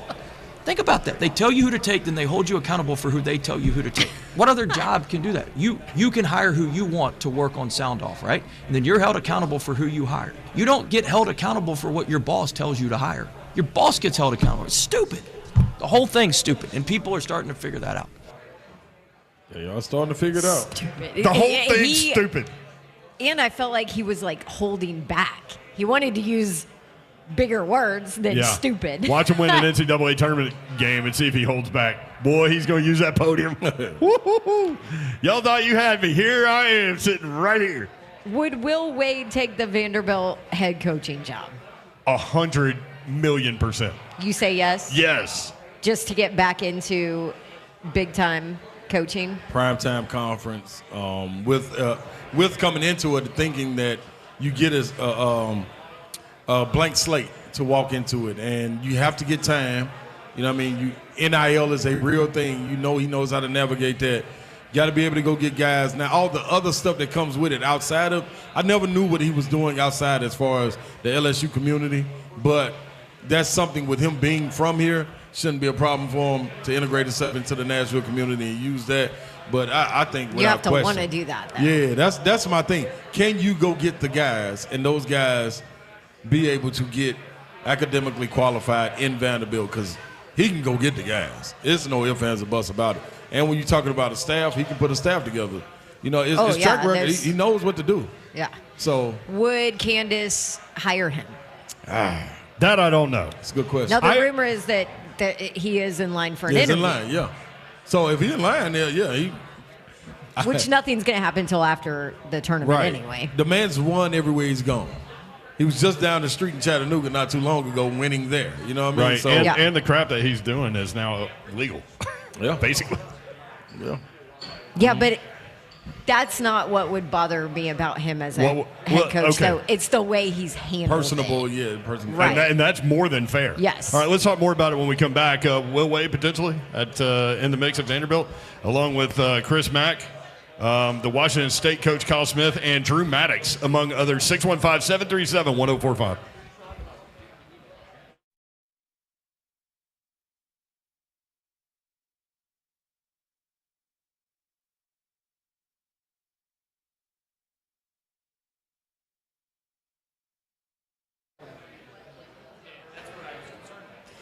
Hey, do you need a nice day of pampering and relaxing, or maybe the woman in your life? Like Mother's Day's coming up, right? Somewhat soon. Maybe a Mother's Day gift needs a nice day of pampering and love and a spa day at a Moment's Peace Salon and Day Spa. And the beautiful thing about a Moment's Peace Salon and Day Spa is you can get a gift card for anybody, maybe just a girl gift or something, and they can decide to use it for whatever service they want. Maybe somebody doesn't like massages, but they do love manicures and pedicures and maybe sunless tanning or a facial or their hair done or their makeup done. Well, guess what? You can do all of those things in one place, under one roof at a Moment's Peace Salon and Day Spa. Everybody loves a spa gift. Everybody loves a spa day in some manner. And mom, the woman in your life, sister, friend, anybody would love to get a gift card to a Moment's Peace Salon and Day Spa. And the beautiful thing is you can just go online. Gift cards available 24/7 instantly on their website, amomentspeace.com. Call 615-224-0770 if you have any questions or special requests, or just stop by. They are in Cool Springs at the intersection of Carruthers Parkway and Bakers Bridge Avenue. That is a Moment's Peace Salon and Day Spa.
Good evening from the Twin Peaks in Madison. I'm Joe Honk. Titans have made it official. They have signed kicker Nick Folk back to the team after having a successful year last year of only missing one field goal all season as well as 2 extra points. You also have the SEC announcing that they're going to stay with an 8-game schedule for conference play, not just the 2024 season, but also in 2025. And all teams will keep the same opponents in 2025. All that will change will be the place of where the home games will be taking place. And of course, SEC or the ACC has now filed a counter lawsuit against Clemson. It is in the same county that they filed that same lawsuit against Florida State back in December. For all your foundation repair and waterproofing needs, you need to visit USSTN.com. Breaking news at once on your home for the Vols, the flagship station for your Tennessee Titans, as well as home to 3HL. This is 104.5 The Zone.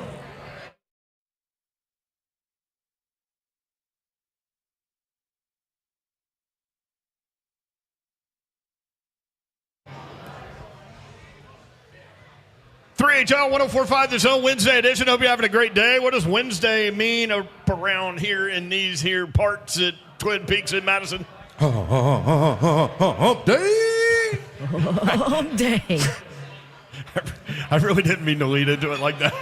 My gosh. Keep me out of this. Babsy's here. Jeez. Zeph gonna get in trouble. Lord. That is bunk. I really did not mean to do that. I'm sure. I didn't. I didn't. I will take full ownership of that if I did, but I didn't. Hi, Babsy. How are you? Hi, I'm good. You got your bracket filled out? I do. Happy Wednesday, everybody. Who's in your Final Four? Auburn. Yeah, who else? Tennessee. Oh. I like it, Babsy. Who else? Duke. Yeah. Who else? Arizona. Oh, okay. Who do you have in the championship game? Auburn. And? Tennessee. Oh, really? Good job, Babsy. I thought for sure you'd go Auburn Duke there. And There's then you would, and then I would win no matter what. That would be really hard. That would be really It would hard. be? Yes. That would be hard. But Where's your degree from? Auburn. Where did I play volleyball? Yeah. With the name of my university across my chest? Yeah. Auburn. That's right. Slay Dog! I'm in the building.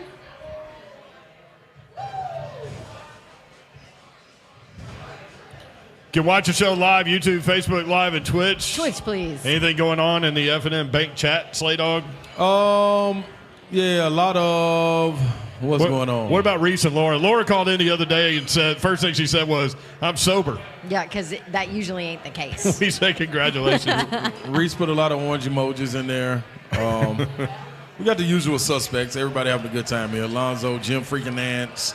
Is there talk about this Vanderbilt head basketball coaching search? There is. I've heard more talk about Will Wade getting it and how people would be pleased about it. They're for more Will so than Wade. anything. Yeah. Huh. Yeah. If Vandy doesn't hire Wade, then it just confirms what we all have been saying about that school.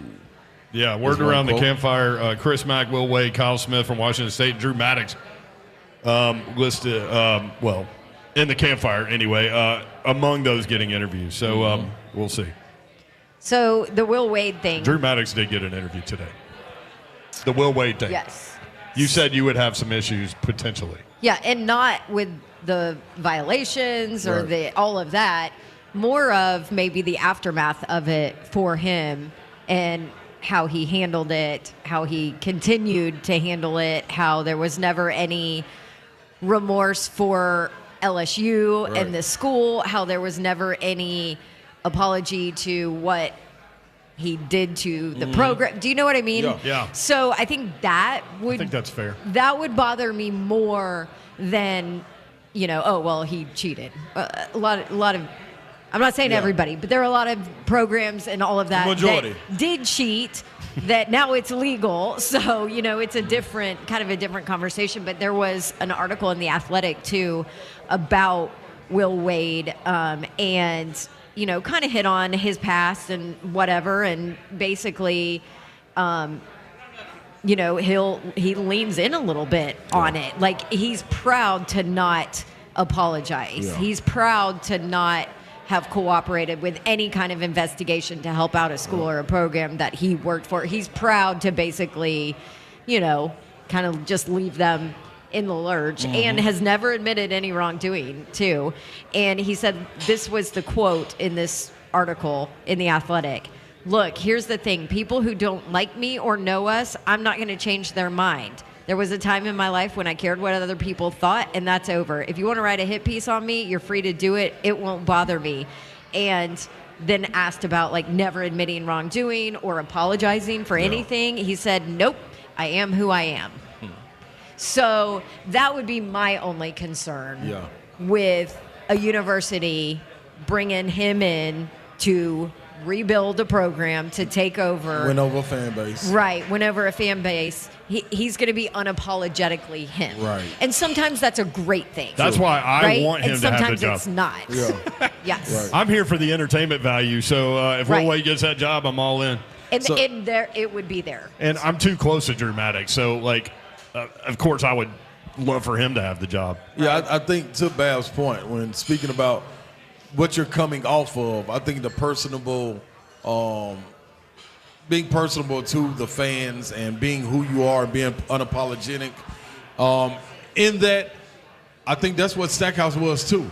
So when you're coming off of that, don't you want to kind of have something different, a little different? Because I honestly thought that's what had him in that scenario. And I also don't believe that was the real Stackhouse. I do think the real Stackhouse is who you saw in that last piece, as far as being at the podium and and being a little bit apologetic, being open and being more human than he showed when he first walked into that situation. So if Will Wade was going to walk into the Vanderbilt job, I would expect him to be a little bit thoughtful about what he would say and not just fly off the handle and but then again, is that being him? So is that a facade that he's putting up? So I don't know, man. I do think when you look at it on the basketball aspect, I was going to say, Will Wade has a much better resume than Jerry Stackhouse, recruiting and hoops, right? You know what's interesting about that, too? You know how people like to say, well, you didn't play the sport, so you can't talk about it, all this stuff. Will Wade didn't even play high school basketball. Look how good of a coach he is. Yeah, but I think something to that, too, is you go get talent, man, you're going to be good. Right? You can only be so bad if you got talent. You are horrific if you got talent and you're not winning. So he gets talent a lot of places that he goes. And that's true. That equates to winning. Which is what's neat. One of the positives for looking at him. Right, absolutely.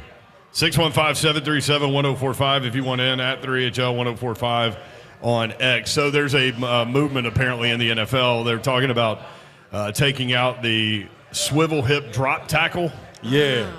And they're talking about creating a 15-yard penalty for that. That's bad. So the NFLPA just released a statement. The players oppose any attempt by the NFL to implement a rule prohibiting swivel hip drop tackle. While the NFLPA remains committed to improvements to our game with health and safety in mind, we cannot support a rule change that causes confusion for us as players, for coaches, for officials, and especially for fans. We call on the NFL again to reconsider implementing this rule. The big part of that, to me, is confusion for officials. You know what I mean? Yeah. I mean, because then we're right back to where it was targeting in college football that was an issue, and they kind of tried to clean that up the last 2 years. It's a judgment thing. There were way less calls. Thoughts? I think that's so similar to the horse collar. That drop. It's the same type body movement, right? So, I'm for it. All right, 615-737-1045. Clemson taking the NCAA to court. The NCAA, as they did with the Tennessee and Virginia lawsuit, filed a countersuit, as they did with the Florida State lawsuit. So Florida State, Clemson trying to get out of the ACC. We'll talk about it next. 615-737-1045. Also, I'd love to hear, as this is our last 45 minutes on the air before this thing starts in full tomorrow, your big upset team. 615-737-1045.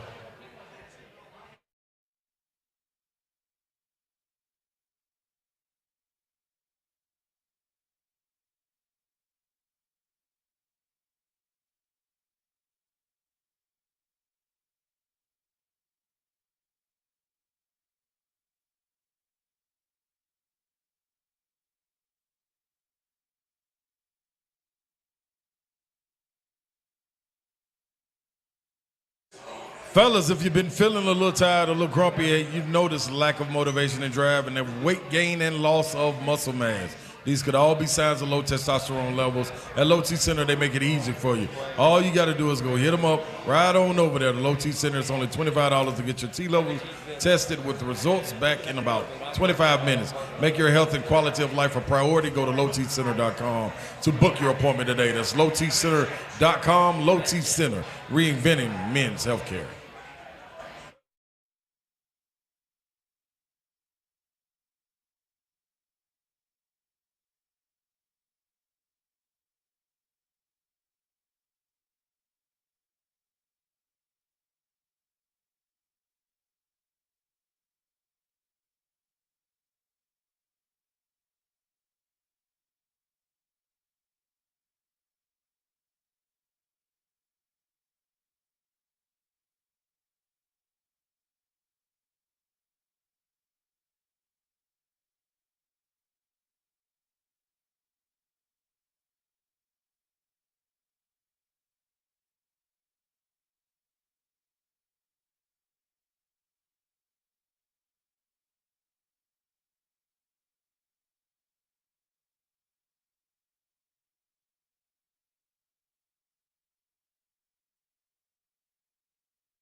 I'll do it right now.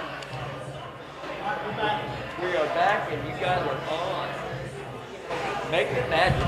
3HL 104.5 The Zone, hanging out in Madison at Twin Peaks. Be here until 6 o'clock.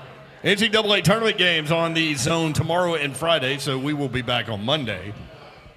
Enjoy. Do you have something to give away? I do. Bab's Prize Closet is open thanks to Artisan Custom Closets. What do you think? Another winning Wednesday here on 3HL. I've got tickets. Don't call yet. I'll tell you when. I'll give you the cue. But tickets for you to win 2 tickets to see Weezer. Love Weezer. With special guests, the Flaming Lips and Dinosaur Jr. for their Voyage to the Blue Planet tour coming to Bridgestone Arena. That's on September 17th. Good show. Yeah, okay. I'm going to take your word for it. I do know Weezer. I went to the Weezer concert at Starwood way back. Nice. And you know who opened up for them? No Doubt with Gwen Stefani. Really? And so she was climbing all over the rafters and everything.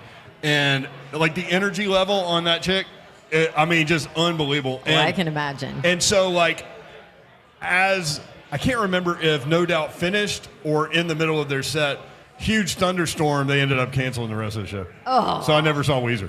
Oh, well, you know what? September 17th, they're coming to Bridgestone. Yeah, 30 years later. Thanks to Artisan Custom Closets. Caller number 5 right now, 615-737-1045. 2 tickets to see Weezer. And don't forget to visit artisancustomclosets.com today. Say goodbye to clutter and hello to calm with Artisan, Artisan Custom Closets. 615-737-1045 if you want in. 615-737-1045 at 3HL 1045. AFC South odds as it sits right now. Odds to win the division from betonline.ag. Ready? Number 1. I think we know who's bringing up the tail end right now. The favorite, the Houston Texans at plus 150. Yeah. So because of what they were able to fix last year and because they found a quarterback now on a rookie deal, they are in a phenomenal place. Number 2. So plus 150 means you put $1, you win $1.50. Jacksonville, number 2, plus 175. Number 3, the Indianapolis Colts at plus 275. Dang. Okay. And number 4, odds to win the AFC South per betonline.ag as we sit here right now. Tennessee Titans, last in the division, plus 900. 900? So the Colts have 3 times better odds to finish third than the Titans have to win the division. Jeez. I used to jump on this. I'm going to chill on this one. I like them odds, but I'm going to chill out on this one. We have said this is not a 1-year fix. Absolutely. There's too many holes. It's not a 1-year fix. I'll tell you this, though. All of a sudden, if any of these L'Jarius Sneed rumors happen and that comes true, and then you've got your draft to be able to address offensive line, right, and a couple of other depth and positions, then it maybe goes to plus 600. Yes, yes, you're probably right, but that's one I would jump on. Right, in terms of value, you would have value there. Yes, in terms of value, in terms of what they've been able to do, in terms of playmakers and additions and plugging holes with big pieces, then all of a sudden I think you might have to look at the Titans. Slay Dog, that fair? Right now, 1 Houston, 2 Jacksonville, 3 Indianapolis, 4 Tennessee. 1 Houston, 2 Jacksonville? Yes. Yeah. As we sit right now. Just because you got stability as far as your O-line and the people that are coming back. I don't know about Jacksonville as much, but I don't know about Anthony Richardson, though. Yeah. With Indy. We're going to find out this year. 3 or 4 games? But he wasn't bad in them games. You know what I'm saying? So it's just, you got an offensive line intact. So you got pieces to protect. You got your Pittman. You got Pittman Jr. back. I just ain't willing to put what I saw from Tennessee Titans offensive line to put some money on it right now without seeing them. I can't do it, man. They've shown me year after year that it's no good.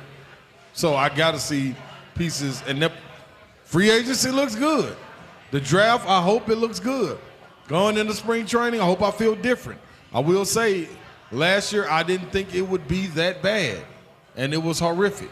So it's got to be better, man. It's got to be better before I put some money on it. I mean, a lot of this has to do with quarterback, right? Is this protection. Is this a lack of belief in Will Levis? No. I don't think so. I think it's a lack of belief in what they've seen. No, not a lack of belief. It's the believing in what they've seen in that offensive line. The national media, the odds makers, you absolutely couldn't block on the left side. Then it became contagious on the right side. It was like, oh, wait a minute. Disease spreads, man. Yeah, we can't block nowhere. You know what I'm saying? No, man. I think it's what you've seen, and you don't get a mulligan for your offensive line.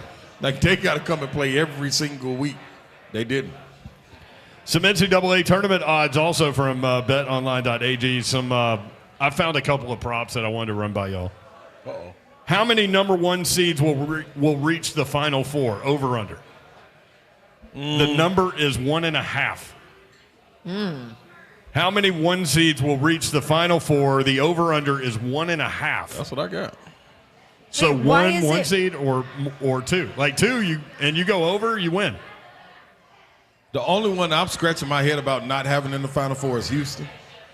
Right. But I believe Auburn can knock off UConn. I believe it happens. I believe whether it's UK or Florida, they can knock off Houston in the Elite Eight. I believe Tennessee could beat Purdue. I believe Tennessee she slid that in there. Yeah, we're gonna get Babs to read her sheet in just a minute. Baylor, and I think Baylor beats Arizona. And I think UNC beats Baylor, so I got UNC reaching the Final Four. But that's mine. All right, I'm going under. Under 1.5. Yep. I'm right there with you, Babs. I got Arizona, and that's it. 1 or 0. 1 seed in the Final Four. Babs got Arizona. Ooh, was it? So no. They're 2 seed, Babs. Oh, yeah, they are. You're right. You might got 0. I have 0. Yeah, I'm still under. I ain't mad at Babs on that one. I forgot. I'm going under with you Carolina's on that too. that 1 Yeah, seed. Carolina 1 seed. Yep. Who? You just couldn't say their name. That's all. And I totally get it. The rivalry is real, man. I can get it. I get it on there. Babsy's got Auburn and Arizona in the Final Four, and Duke and Tennessee in the Final Four. That ain't bad.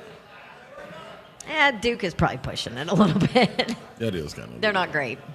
Auburn and Tennessee in the championship game. But they might be good enough at the right time. All right, here's the second one. Matchups. Here's the second one. Oh.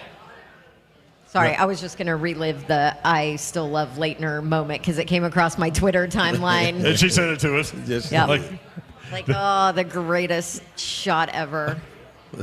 Okay, go ahead. Next prop. I didn't even want to respond. I didn't have a dog in the hunt in that thing, but I remember where I was. You know what I mean? That's so crazy on how big of a sports moment that was. I was definitely reminded of the Christian Leitner hate on my timeline after I quote tweeted that with a picture of myself in a I still love Leitner shirt. Good Lord, you people are crazy. You think Leitner's crazy? You people are crazy. Here's another prop bet that I found that I like. Ready?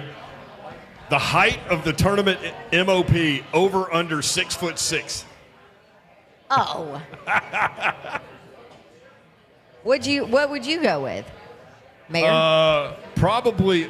Well, I don't know the players as well, with the top teams. I mean, Edie. So in your final, all you got to do is go in your 7-4. Final Four. In your Final Four, though, who would you pick from those teams? Yeah, That's so what you North Carolina I have in the Final Four, at least currently. I may go back and change that because I don't love them.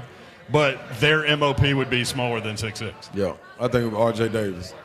UConn, smaller than 6'6", right? I think Tristan Newton probably about 6'3", yeah. Kentucky. You don't even have Auburn making it out. Get him, you have them losing to UConn. Okay. I have them losing to UConn. Get them. I was about to get all over you. Get him, Babsy. You kind of are. You're really close to me. Kentucky, under 6'6". Yep. Tennessee, connect to 6'7". Ooh. Yeah. Well, there you go. What if it's that would be one for an over. It could be Zakai, though. Because then you could go if they go all the way, it's connect. It's got to be connect, right? Because when they struggle is when you shut him down, right? Well, no, and I say shut him down. They still do, and he still scores 15. And you're 16, right. But Chris Lofton told us yesterday, and you've said this, Ziegler has to be Ziegler. So if Ziegler wins it, the over-under could have been like 5-10, and then you could still go under. True. True. Just like I thought one of the best players for Kansas State on that run last year was, what's that guy name from Florida? Keontae Johnson. But Marquise Norwell would have got the most outstanding player because he was like Zakai on both ends, just dominant. He was probably 5'9". So, I don't know, man. So while we're there, what does Tennessee have to do to make the deep run? You got to because they have the pieces necessary, right? Yep. But I think everybody just has the Vol PSD thing. Yeah. But And also the Rick Barnes stats. But the memory of that Mississippi State loss. Yeah. Which can sway you too. It don't sway me. That's a matchup problem, and just keep on saying that till I'm blue in the face. And just like, is there no other matchup problem like that I don't this see in their bracket for them? I don't see in their bracket. Nope. Because you don't look at long wings that are 6'8", 6'9", that can be interchangeable right on the, at the 3, 4, or 2 guard spot. I think the notion is, and I've heard so many people talk about it, that Tennessee struggles with a really good big man. That's not it. It's the long player on connect, right? Yeah, and when Jonas Adu, it doesn't have the impact that he's supposed to have. As far as, because we look at it every time when we're watching the game, we say he started off missing 2 layups, they're going to be in trouble. You know what I'm saying? So you need that impact inside. Jonas Adu can go out there and get you 10 and 8 consistently, and then you can go out there and get Dalton Connect, be him, Zakai. You need those cornerstones to be them, and then you need Santi or Josiah to step up. And that bench play, how does Tennessee win? I'm disregarding anybody in the starting 5. The bench play. The bench has to show up. Because when you play back-to-back games and you got to win 6 in a row, the guys can be the guys, but the others are what's going to carry you. You got to have Gainey step up. You got to have Tobey step up. You got to have J.P. Estrella, if he gets time, step up. The bench has to have over 12 to 14 points. So do you think Tennessee, from a matchup standpoint, they should throttle St. Peter's? Do you think that they struggle, or do you think that they walk them? Or as you said earlier, drag them? I think it depends if they're able to get out in transition. The team that gets transition, if St. Peter's get out and get transition points, they'll keep it close. If Tennessee gets out and get transition points, they'll run away with it without no ifs, ands, or buts, because they'll choke them out in the second half. All I know about St. Peter's is what I read, and what I read was they're the best defensive team in the MAC, and that they don't make a lot of threes. Mm-hmm. The second most made three-point shooter on their team has made 24 this season. Yeah. So that's less than 1 a game. That could be the gift and the curse, too, for Tennessee, because while you're out there shooting threes, open threes, and you missing like you did in the SEC tournament, you're giving them opportunities to go get little layups and 2-point shots. So good point. Mississippi State only hit 4 threes. Right, exactly. They wouldn't even focus on it. 42 points in the paint. That happens, then you're in trouble. But do I expect Zakai to hit the backboard or the top of the backboard or the side of the backboard in one possession? No. Do I expect Dalton Connect to play that way? No. I don't. Do I expect Adu to get beat up, Tobey Walker to look like he's in no man's land? No, I don't expect that. Like, what are the chances that happens everybody's again? off that like that intensely? Like that. That's different. Yeah, there's so many things to call out. Like you mentioned, so many things. Like Awaka, to me, looked like just sitting there in the building, looked like he had just learned how to play basketball. Yeah. Like that's not him. Or like dribble a basketball. Exactly. Or walk. Yeah. I agree. I totally agree. It was weird. Yeah, I don't think I see that. I don't see that. The connect pass right before the end of the half kind of exemplified what that game was. Just lazy A pass I would think that turned into a dunk at the buzzer. I would think they know that they were a top 5 team, and when you come in, not only do you come in with hype, but the scouts come there as well. And people that don't get that platform like St. Peter's, they're going to take this opportunity to get to shine. You know what I'm saying? So that can work against them as well. Like if I'm a guy and I'm from St. Peter's, yeah, the team ball concept is good, but at the same time, I'm on this national stage. I'm going for mine too now. Yeah. You know what I'm saying? Like, it ain't like Florida Gulf Coast. They play an electric style where everybody going to get involved. Team is what got us here. Man, them lights do something to you, man. 615-737-1045. So you saw Colorado State play last night. Yeah. Jay Billis has them beating Texas. Had them before the tournament started. Had them winning 2 games. And then playing Tennessee. What did you see from Colorado State And could there be matchup difficulty there? Yeah, they got a good guard. I forgot his name, man. The light-skinned kid can really play. They get out. They play confident. It's hard for me to see them beating Texas, man, with the depth that Texas has as far as running guys in and out, and the presence they have down low. But, hey, Jay Billups may know something that I don't know. Maybe he called a game or something, so he may know a little bit more. But neither one presents a problem to me. Really looking about Texas or Colorado. Really looking forward to this tournament starting out tomorrow. Yeah. Curious how people consume it. Like, do you take the 2 days off from work? Do you watch it at home? Should be off. Do you go to the sports bar? I mean, Twin Peaks would be a perfect place for you to come watch the NCAA tournament. I'm be at the Do you get a Heart of Palooza. vasectomy and then sit around for 2 days? Listen, that's a thing. It's a thing. That is a thing. It's a real thing. That is a thing, dude. For people that don't know, dudes that get vasectomies, I know more than one. Like, it's a thing because you have to sit on the couch with a bag of frozen peas on you. And so why not just sit there and watch basketball for 2 days? Sorry we're talking about this at a restaurant, but Makes sense. but it's a real thing. It is. Yeah. Sorry, Twin Peaks. Someone in my family may or may not have done that. Yeah, I know. You know what I'm gonna do? And then one of his best friends did it too. I think the same time. No, I'm talking about someone else in my family. Oh. Yeah. Okay. It's a thing. It's a real it's a thing. thing. Yeah. Well, then I might be wrong about the other person. in your Either family. that or during Masters. Yeah, both are smart. Yep. Decisions. What were you going to say? I don't remember. Yeah, I'm sorry. I sidetracked you with vasectomy talk. I like it. Oh, I'm going to Heart of Palooza. You said how you going to consume the game. You're going to what? Oh, yeah. Heart Are of you Palooza. coming to Heart of Palooza? Mr. Babs is having a what do you call it? Heart of Palooza. Okay.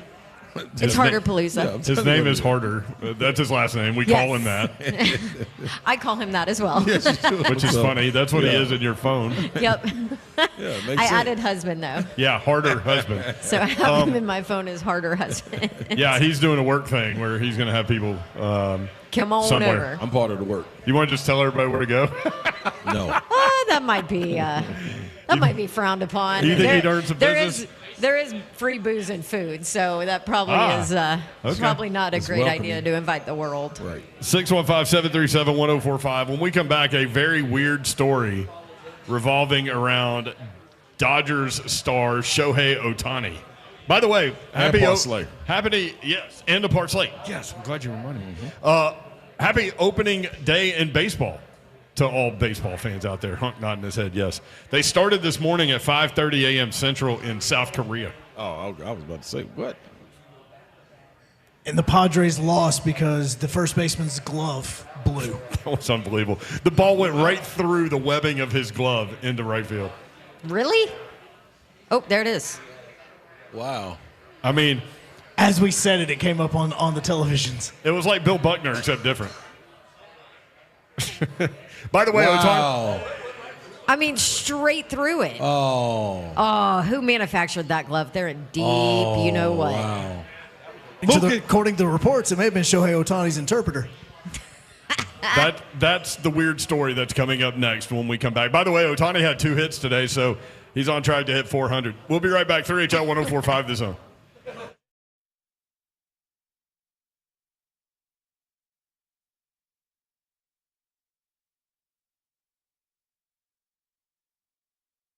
Twitch, please. We've got Cove Generators coming to you live and direct. Generator Dave, he will be the guy that you will reach out to when you want to know anything about generators, especially with Cove Generators. He's an expert on everything generators. Family owned, which means you're dealing with someone who really, really cares. So when the lights go out and it's over and you're trying to figure out where the candles or the lighters or the flashlights are, no need to do that.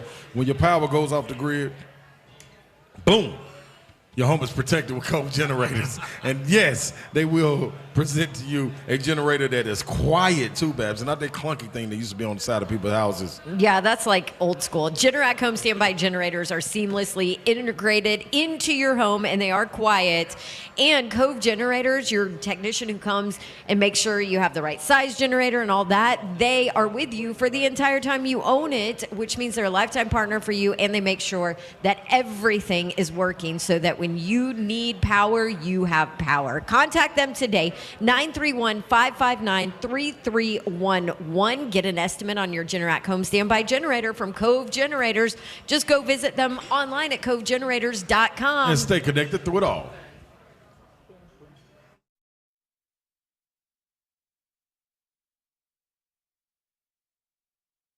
The guaranteed offer is the easiest way to sell your home. It's really simple. We bring you an all-cash offer. You close in as little as 21 days. No home inspections, no lock boxes, no open houses. Go to markspain.com to get a guaranteed offer and start packing.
Song makes me think of Preds playoff hockey. They're 13 games away. Me too. 8-2 win over the Sharks last night. 15 straight games with at least a point. That matches the longest streak in franchise history. They are rolling. Spanking people Crazy. up. Roman Josi is having a year, man. That dude. So, yeah, it's so funny, man. It is. Coach goes crazy on a press conference after a 9-2 loss, and then now they can't lose in regulation anyway. Got a response. Yes, got a response. A weird story coming out of the world of baseball. Again, opening day today, but this from ESPN. Dodgers fire Shohei Ohtani's interpreter amid allegation of massive theft. So the story is the Dodgers interpreter for Shohei Ohtani fired Wednesday afternoon after questions surrounding at least $4.5 million in wire transfers sent from Ohtani's bank account to a bookmaking operation set off a series of events. Wow. $4.5 million. We're not talking like, meh, $100,000 here. 4.5 mil. It's hard to miss that. Yeah, that ain't sliding. But, I mean, coming out of Ohtani's bank account. So then it's like, okay, player betting on sports. Right. Ippei Mizuhara, the longtime friend and interpreter for Ohtani, incurred the gambling debts to a Southern California bookmaking operation that is under federal investigation, multiple sources told ESPN. Uh-oh. How he came to lose his job started with reporters asking questions about the wire transfers. Initially, a spokesman for Ohtani told ESPN the slugger had transferred the funds to cover Mizuhari's gambling debt. Spokesman presented Mizuhari to ESPN for a 90-minute interview Tuesday night, during which Mizuhara laid out his account in great detail.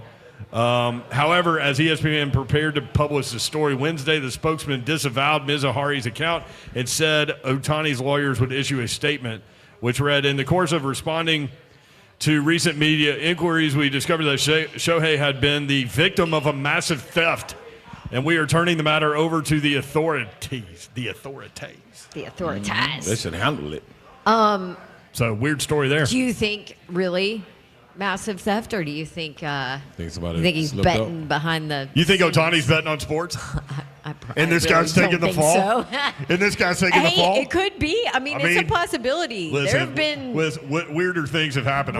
much weirder things. Listen, we found out yesterday that McNeese State beat the Mississippi College of Women in basketball. I mean, weird things happen. It has.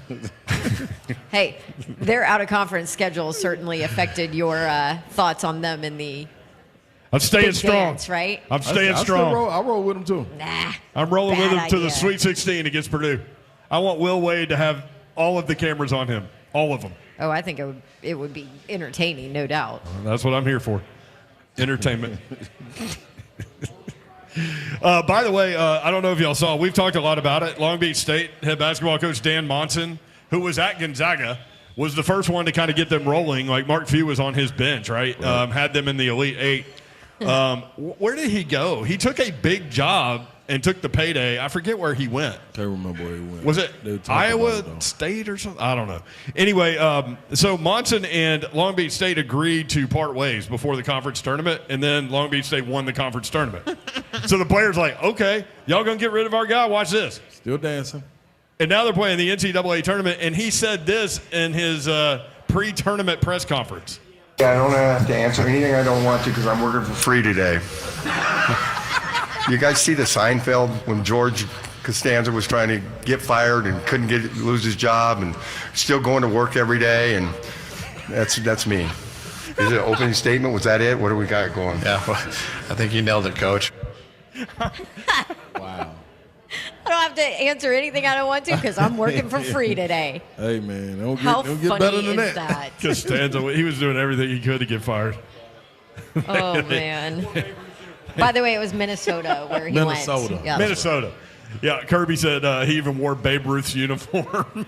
Costanza. I never saw that. Oh, I my never saw gosh. that one. Oh, man. How funny that guy. You got parslays? I do have parslays. Didn't you say you were going to do that? Yes. I am going to knock it I think I said it multiple times. Probably. Hit it. All right. Here we go, man. 17 parslays. 7. Go on and get you paid. And 7 teams out of day one. Creighton. By the way, this is insane. No, this is money. Go ahead. Creighton minus 13.5. Take it over Akron. South Carolina and Oregon matchup. I'm taking South Carolina minus 1.5. Kentucky and Oakland playing minus 13.5. Give me Kentucky. Tennessee to cover versus St. Peter's 21.5. Ooh, that's a lot of points, Lay. Go against it. All you gotta do is put plus. You can go with St. Peter's. Okay. NC State at easy. Texas Tech. I took NC State plus 4.5. This is the only one I'm iffy about. That one right there. I like that. You like that one? Yep. You have so many of these that come down to one team, too. And that could be the team. Sanford plus 7.5 over Kansas, and Drake at versus Washington State. Taking them $70. You know what it gets you? Make you holler? No, $35. You know what it gets you? $3,182. Woo! I hope you win. Y'all want to get paid? You better roll with Slay. You're taking us out to dinner if you do. What's coming up next, Hunk? That would be the first 4 if you know where True TV is. I bet on Montana State and Grambling. I took Montana State. They already playing, though, and Colorado money line over Boise State, y'all. Yeah. $55. Or you can just listen to it right here on 104.5 The Zone. That's right. Do you have another small parsley? No, it's a 12 team. What you got time for it? $25. We don't have time for that. $25 to get you $10,240. Well, that would make you holler. We got about 10 seconds. All right. Y'all want me to get it to you? Hey, we'll be back at it on Monday. Love y'all. Good night. God bless. See ya. Wouldn't want to be be here. Thank you, Twin Peaks in Madison. Appreciate it.